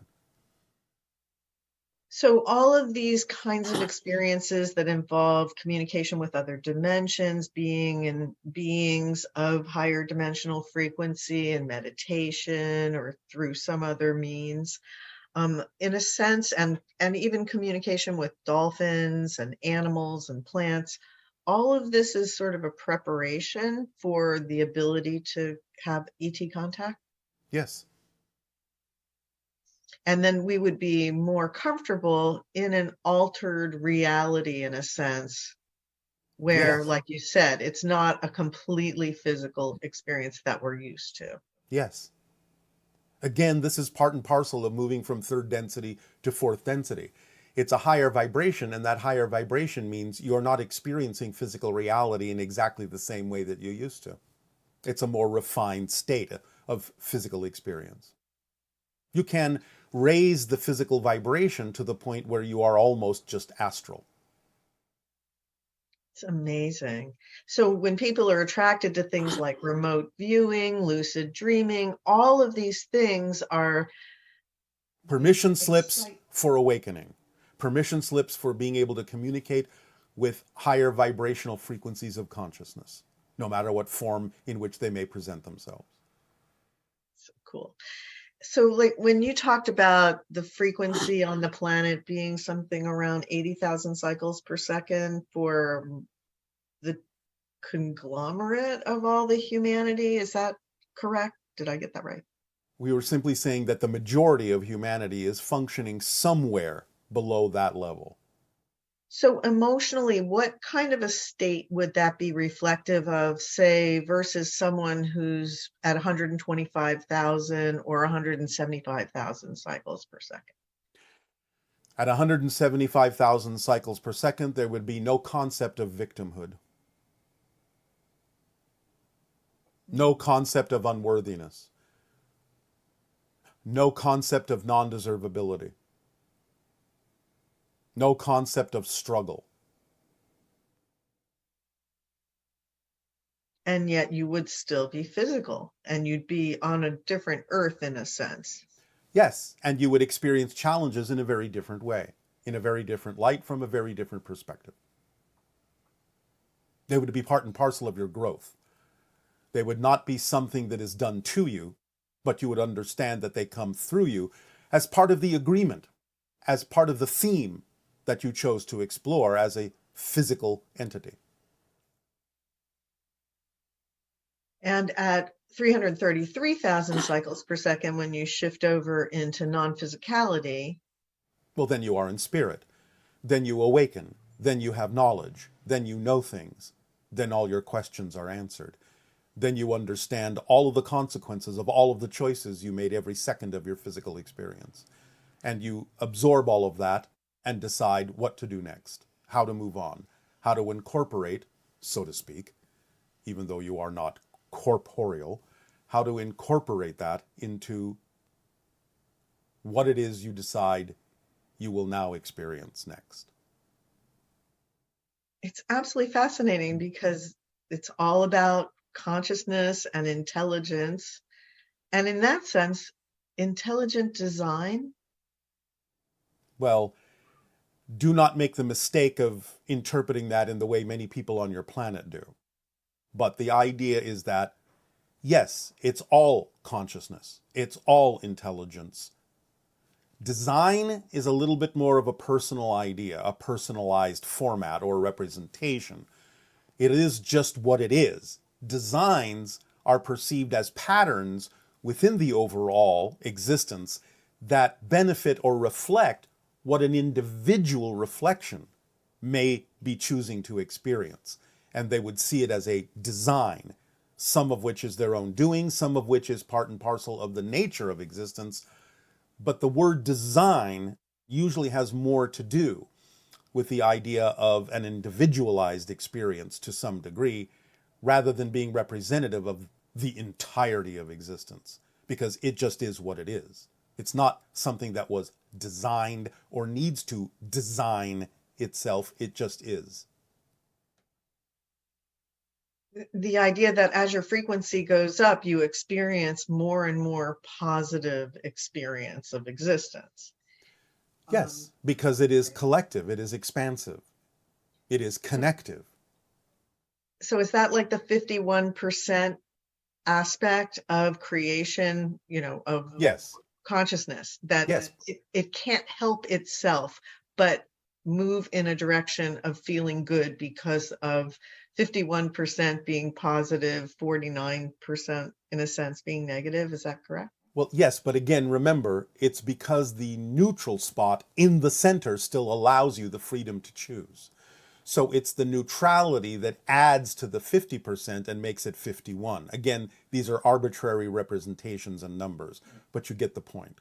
Yes, I guess the general point, though, is as you evolve, as you increase your frequency, the flow literally helps you with the momentum of staying in that higher and higher positive state. Yes.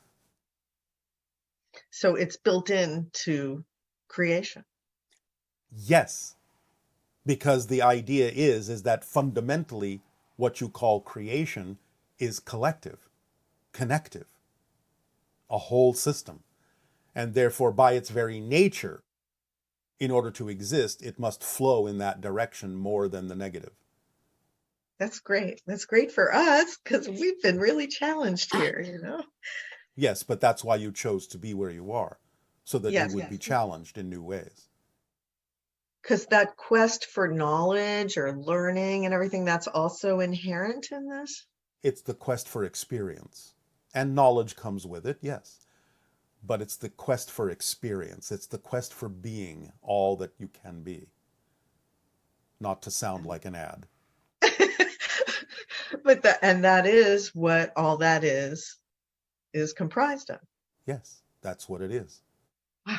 It is about being all that it is, experiencing all that it is in all the ways that it's possible to do so. And of course, the answer to that is infinite. Well, that's just wonderful to hear. Can you tell us about meeting, maybe, I think people are interested in meeting some of your family members when we establish contact with you ultimately. Will that happen? Yes. Which family members would be most probable? Depending on the timing, all the family members that I have personally, and many associates from my world, as well as many associates from other worlds. It's exciting. Yes. Can you tell us about Earth is the Schumann resonance, and we wanted to know what other main ET worlds that we're connected with, what resonance would be reflective of those locations? Your functional, basic Schumann resonance on Earth is about 7.85 cycles per second. Ours on Essassani is about 10 to 11 cycles per second. Many different worlds have different basic resonances. Pleiadian? Somewhere around the idea of 8 to 9. Andromeda? Well, that's Andromeda is an entire galaxy. That's true. Okay, I'll leave it at that. And one person was asking if, once we start being able to see spacecraft and everything that are already there, Yes. will we also still just be able to tune it all out so that we don't have all this stuff in our skies? Because we enjoy the sky. Yes, you can. But again, you may be assuming that your sky will be full all the time. That's not what we meant. It really doesn't necessarily have to be more often or more frequent than the idea of now seeing airplanes moving through your sky or helicopters or other devices like that. So it doesn't mean that the sky will be crowded. It just means you'll be able to see some of the traffic. And yes, you can tune it out if you wish and bring it back when you wish.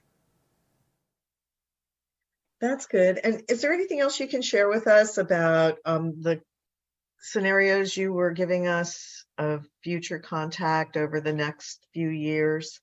Some of the predictions, I guess you'd say, that you made? Well, increase in sightings has already begun. Presently, this year alone, in your terms of counting, your United States has had over 900 sightings.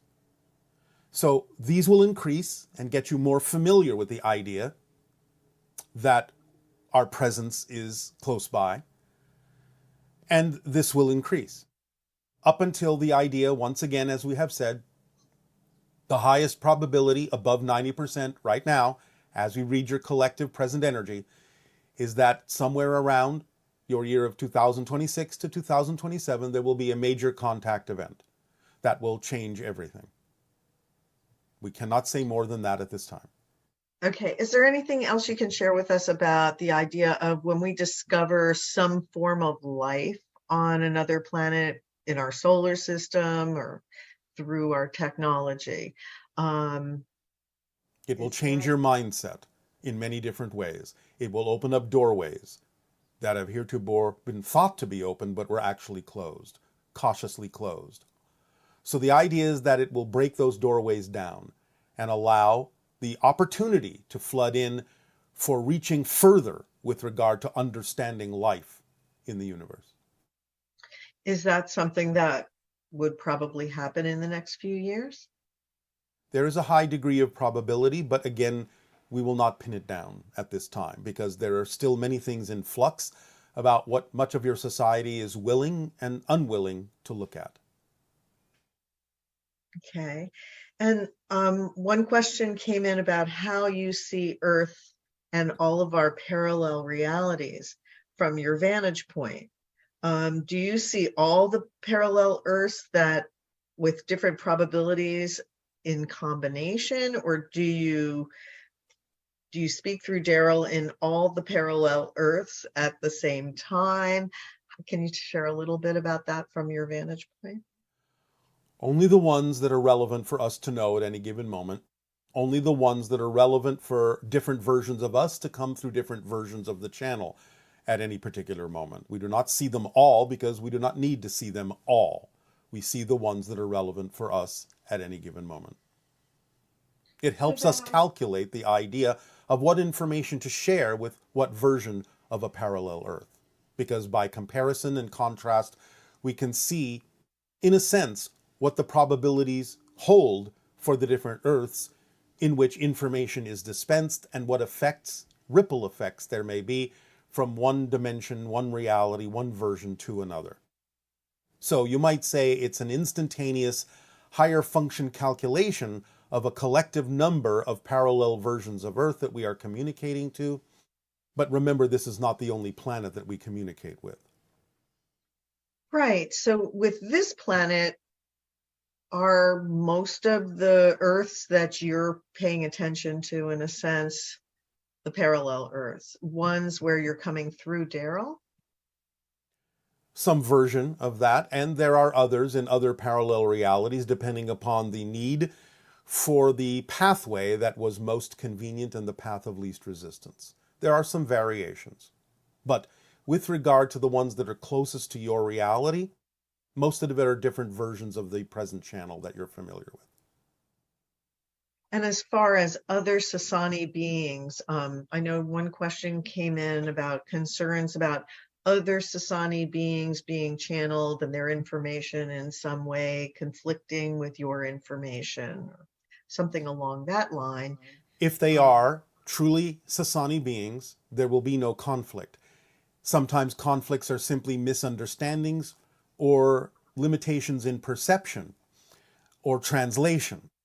So there must be a lot of discernment about exactly why there may appear to be a conflict. But if they are truly connecting to other members of my society, the fundamental messages will never conflict. Okay, thank you. And one person was saying that they think that Bell Rock in Sedona, Arizona is hollow, or that it's hollow in another dimension. Can you share a little bit about that? Well, the word hollow can be misleading because the idea is that there are other dimensions inside Bell Rock, but that doesn't mean that the rock is hollow. It simply means there's a different vibrational frequency and an interpenetrating other dimension in that location that is being perceived. Hollow would not be the correct term. Do you use Bell Rock in a certain way since that's the location that you chose to be above? Yes, as we say, it's a major vortex in the southwest region of your United States or your North American continent.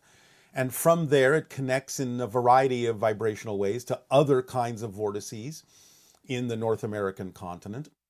And because of its nature, it has a kind of resonance that does ring like a bell, in a sense, that allows us to assist and add and amplify and magnify and tune the vibrations from our reality to your reality in a way that smooths out certain transitions, without which you might be having, let's say, a more challenging time dealing with the transformational energy that is going on. Okay. And can you talk more about pyramid UFOs? An individual had an experience in Wiltshire, England, with a black pyramidal craft. Not at this time. Okay. All right. And see if there's anything. Oh, do ETs enter or inhabit empty homes in the world on Earth? Sometimes, as we have already spoken of many times, the hybrids that will ultimately live upon your planet with you do practice and sometimes inhabit certain empty spaces and buildings on your planet in order to understand what it might be like to live among you. But they practice in secret in those places. And then they leave. Okay. See what else we have here. Can you give us the exact number of how many people on Earth are capable of shape-shifting? In the way that it is meant, about 13. 5 of those have arrived at the sage level, and 3 of them have arrived at the wraith level. How would a person experience them as a shapeshifter, or for example? You might not experience them at all. They can shapeshift in a way that makes them invisible to you. But if you were to experience them, you might perceive them as an animal. You might perceive them as what kind of being in one moment and another kind of being from another culture in another moment. You might see them appear to disappear and appear at random. There are many ways in which shapeshifters can be perceived. Because again, remember, they are fluctuating between parallel realities and presenting them to you in a way that allows your belief system to perceive something, even though you might not be perceiving the entirety of what it is they are connecting to. So there are many different ways you might perceive a shapeshifter. And that would have been some sort of a contract that the person has, not necessarily just a side effect of being at a higher frequency? Well, that's the result of a contract. It's the result of the theme of exploration. That they are at that frequency. That they have achieved that. I see. So anyone who achieves that frequency then would be able to do that? They might be able to. It might not be part of their theme to do it, but they might be able to if they so desire. Okay. If it is relevant for them. Just because, as you say often, you can do something doesn't mean that you do it. I see. And this person is asking about black holes and saying that they seem to be a type of point that breaks down matter into its most authentic form, that being light, and then distributing the light waves to seed into other types of experience. Yes. So would it be more accurate to call black holes the seeds themselves? And Yes. can you expand on this? Not at this time, but it's a relatively accurate nomenclature for the idea of a black hole. They are in many ways physically the seeds of creation in the physical universe. Okay. And along the lines of communicating with non-physical beings, this person is saying that when their parents passed away, they felt a shift in their being. And the passion that they had for making music their whole life went away. And they started to feel like a completely different person now that their parents are gone. But they actually feel lost, and they're in middle age at this point, and they don't know what their passion is. All right. So does that mean that their soul contract with their parents ended and they're meant to be somebody else now? Or why do these things happen? Soul contracts don't have to end for you to be meant to be someone else.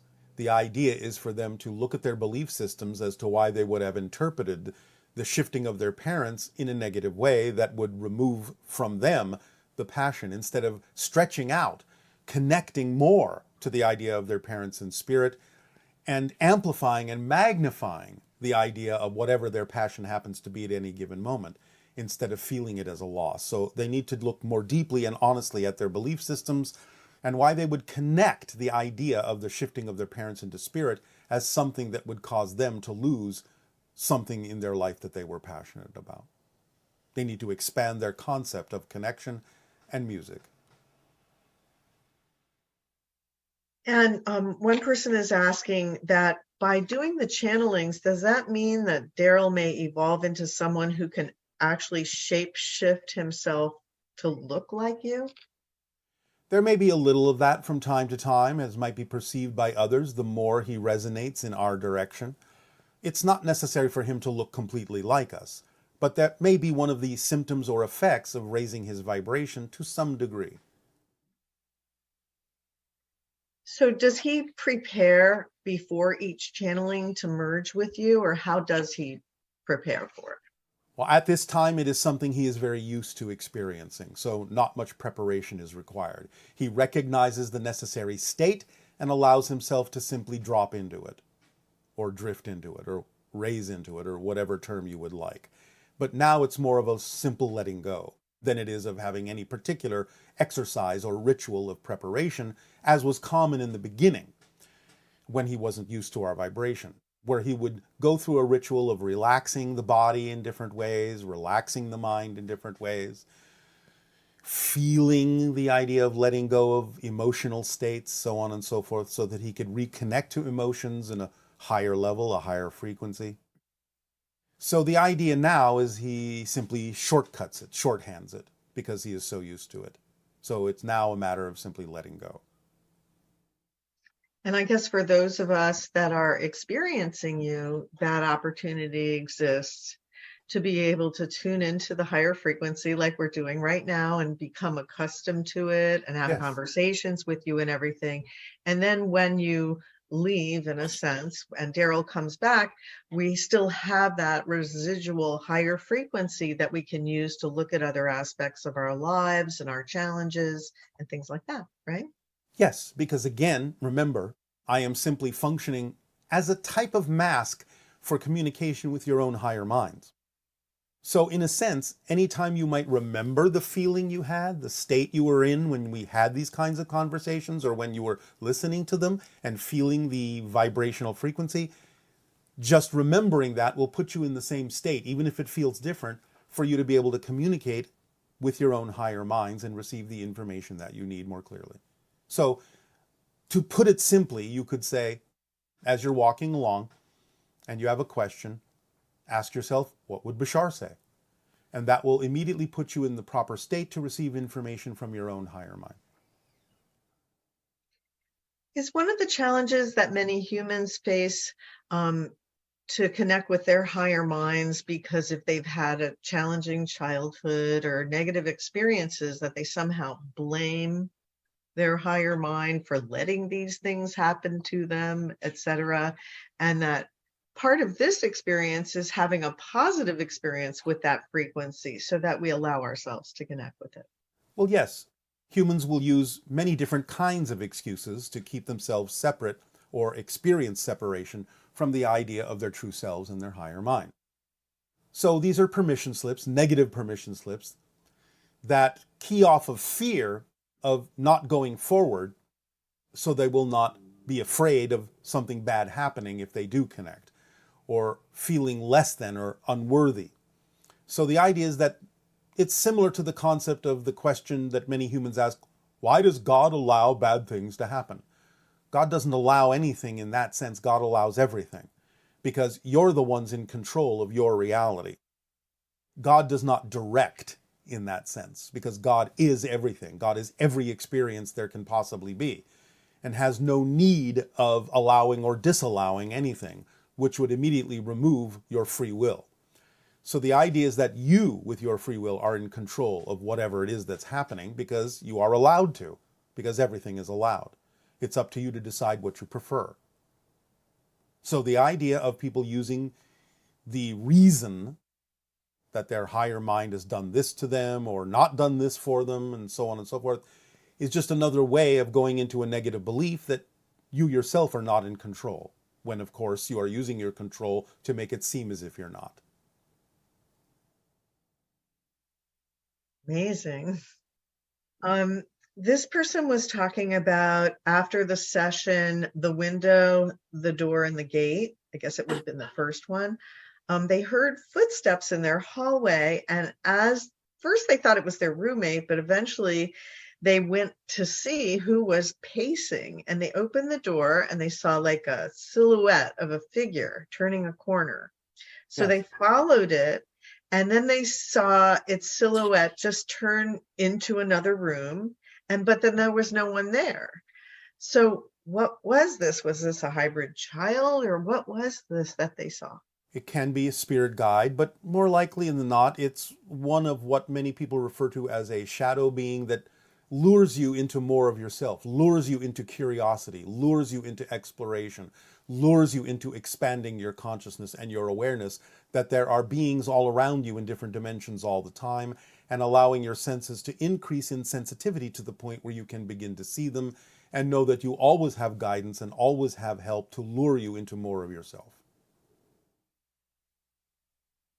And many teachings talk about the purpose of spiritual evolution being to return to God or wake up from the dream. Can you clarify this? Well, the idea is that physical reality is a dream.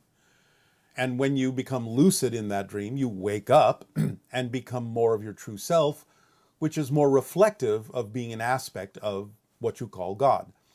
The idea of unconditional love, unconditional being, unconditional allowance, unconditional acceptance, no judgment in the negative sense in that way, but the recognition that everything is connected, everything is an expression of all that is, of the one, and that physical reality is just a portion of your consciousness experiencing a temporary condition in which you learn things you otherwise couldn't necessarily experience or learn in any other way.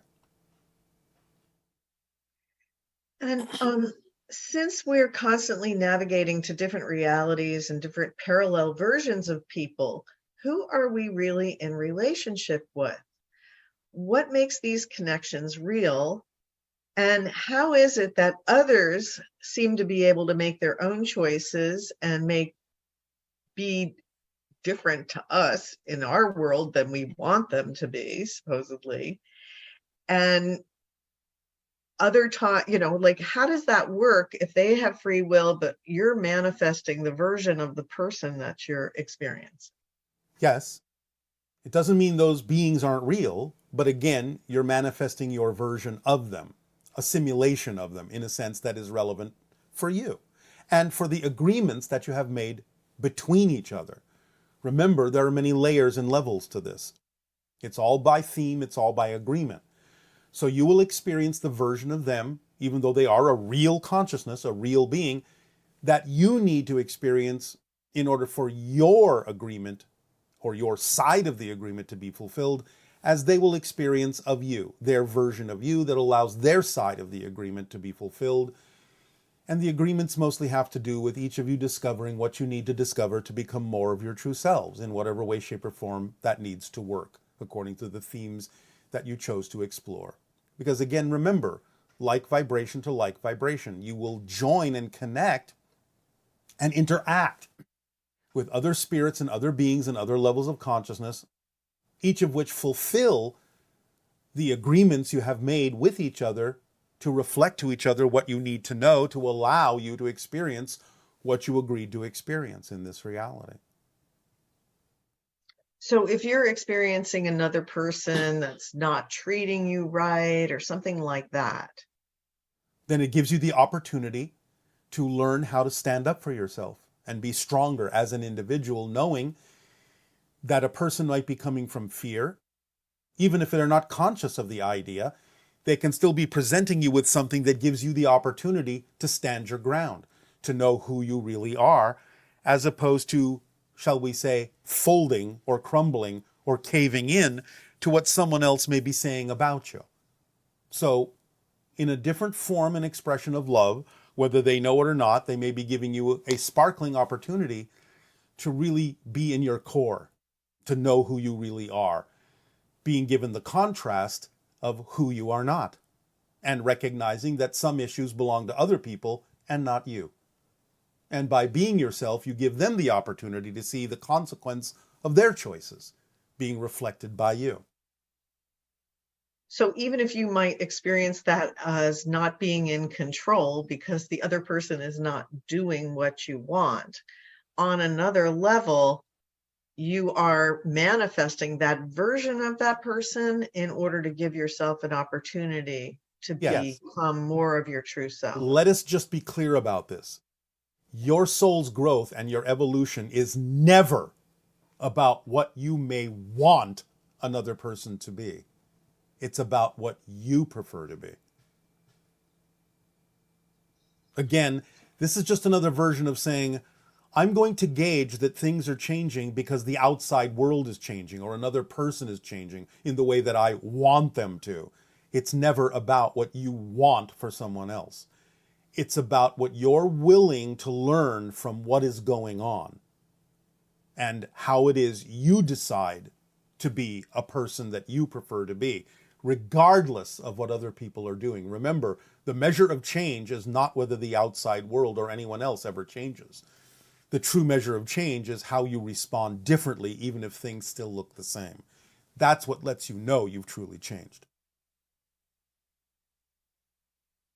Okay, is there a large percentage of people that are attracted to your information, contact specialists or contact specialists in the future?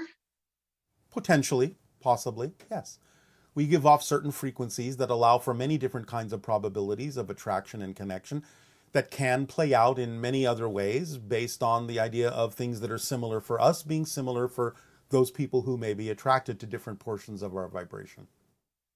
But in general, individuals that are attracted to your vibration would be people that are interested in contact. Maybe. For the most part, yes. The vast majority, yes. Not all, not necessarily. Many people may have different agendas and need different things from our vibration, including things that may seem completely opposite.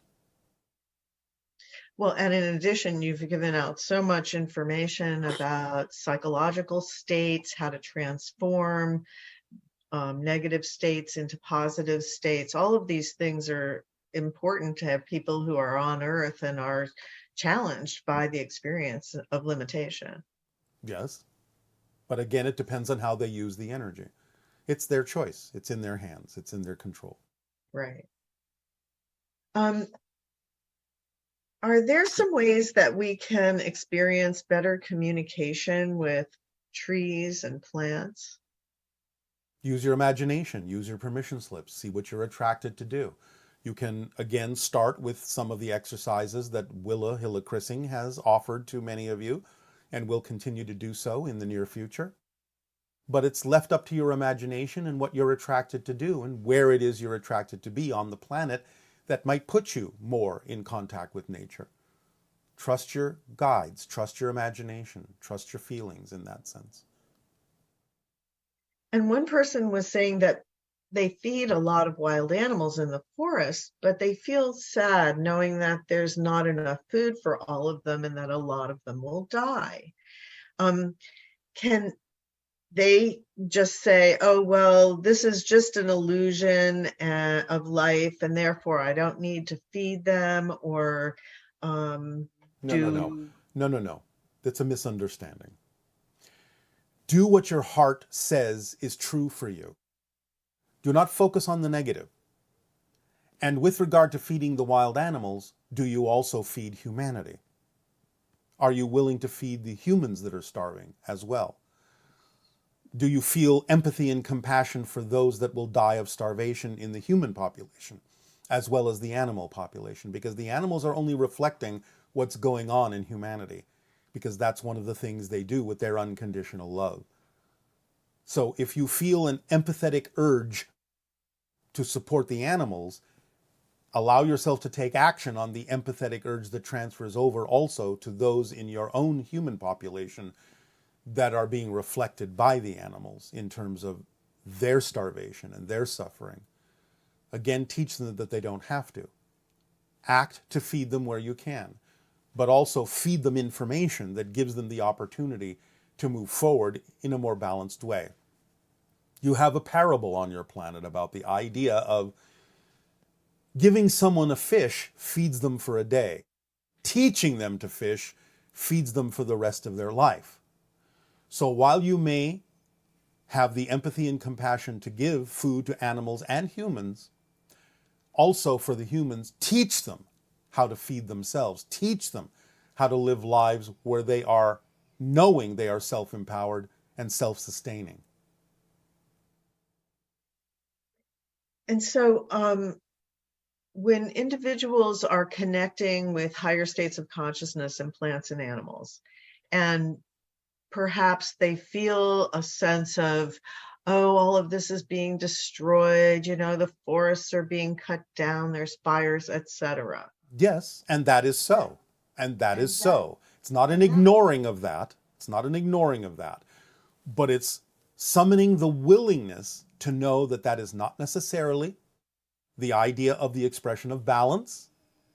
And therefore, it's mostly being done out of fear of lack, fear of desperation, so on and so forth, and doing something and take the actions to bring things back into balance.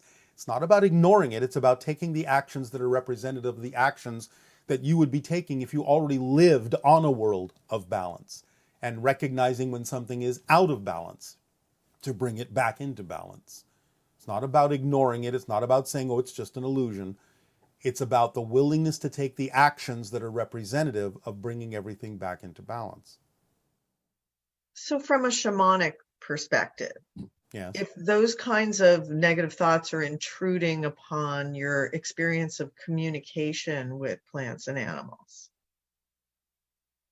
is that the same idea of how to deal with it? Because it lowers your frequency when you go into a negative state about what's happening and can yes, break the connection of communication that you're experiencing. Again, balance.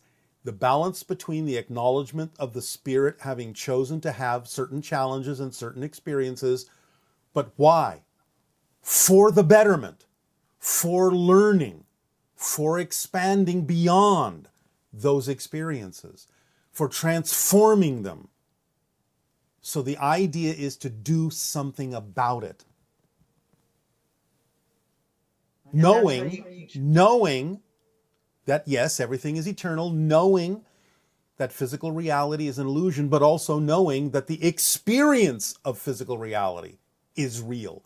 Knowing that the challenges of physical reality are there for your growth if you accept them that way.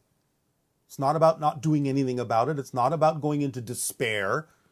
It's not about just ignoring it because you think it's all an illusion. It's there for your reason. And your reason is to accept the challenge and take the actions necessary to allow you to experience balance between the spirit and the physical, to be the creator and the co-creator, and allow yourself to take the actions in physical language that allow you to experience the reality in yourself, that then allows you to act as a living example of what others can also choose, whether they do so or not. So it's about the choices you make that are reflective of the world you say you prefer to live in. That's really helpful. All right.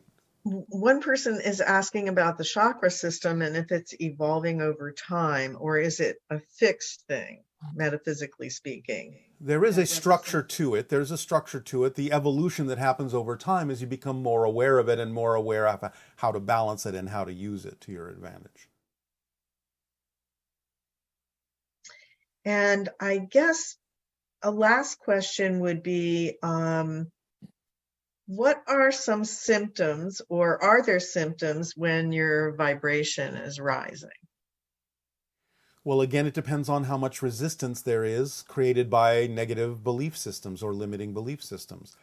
It can be experienced as somewhat painful if higher frequency energies are attempting to get through your neurological pathway. In the same way, if you kink a water hose, it's more challenging for the water to get through and can cause leakages to occur at other places.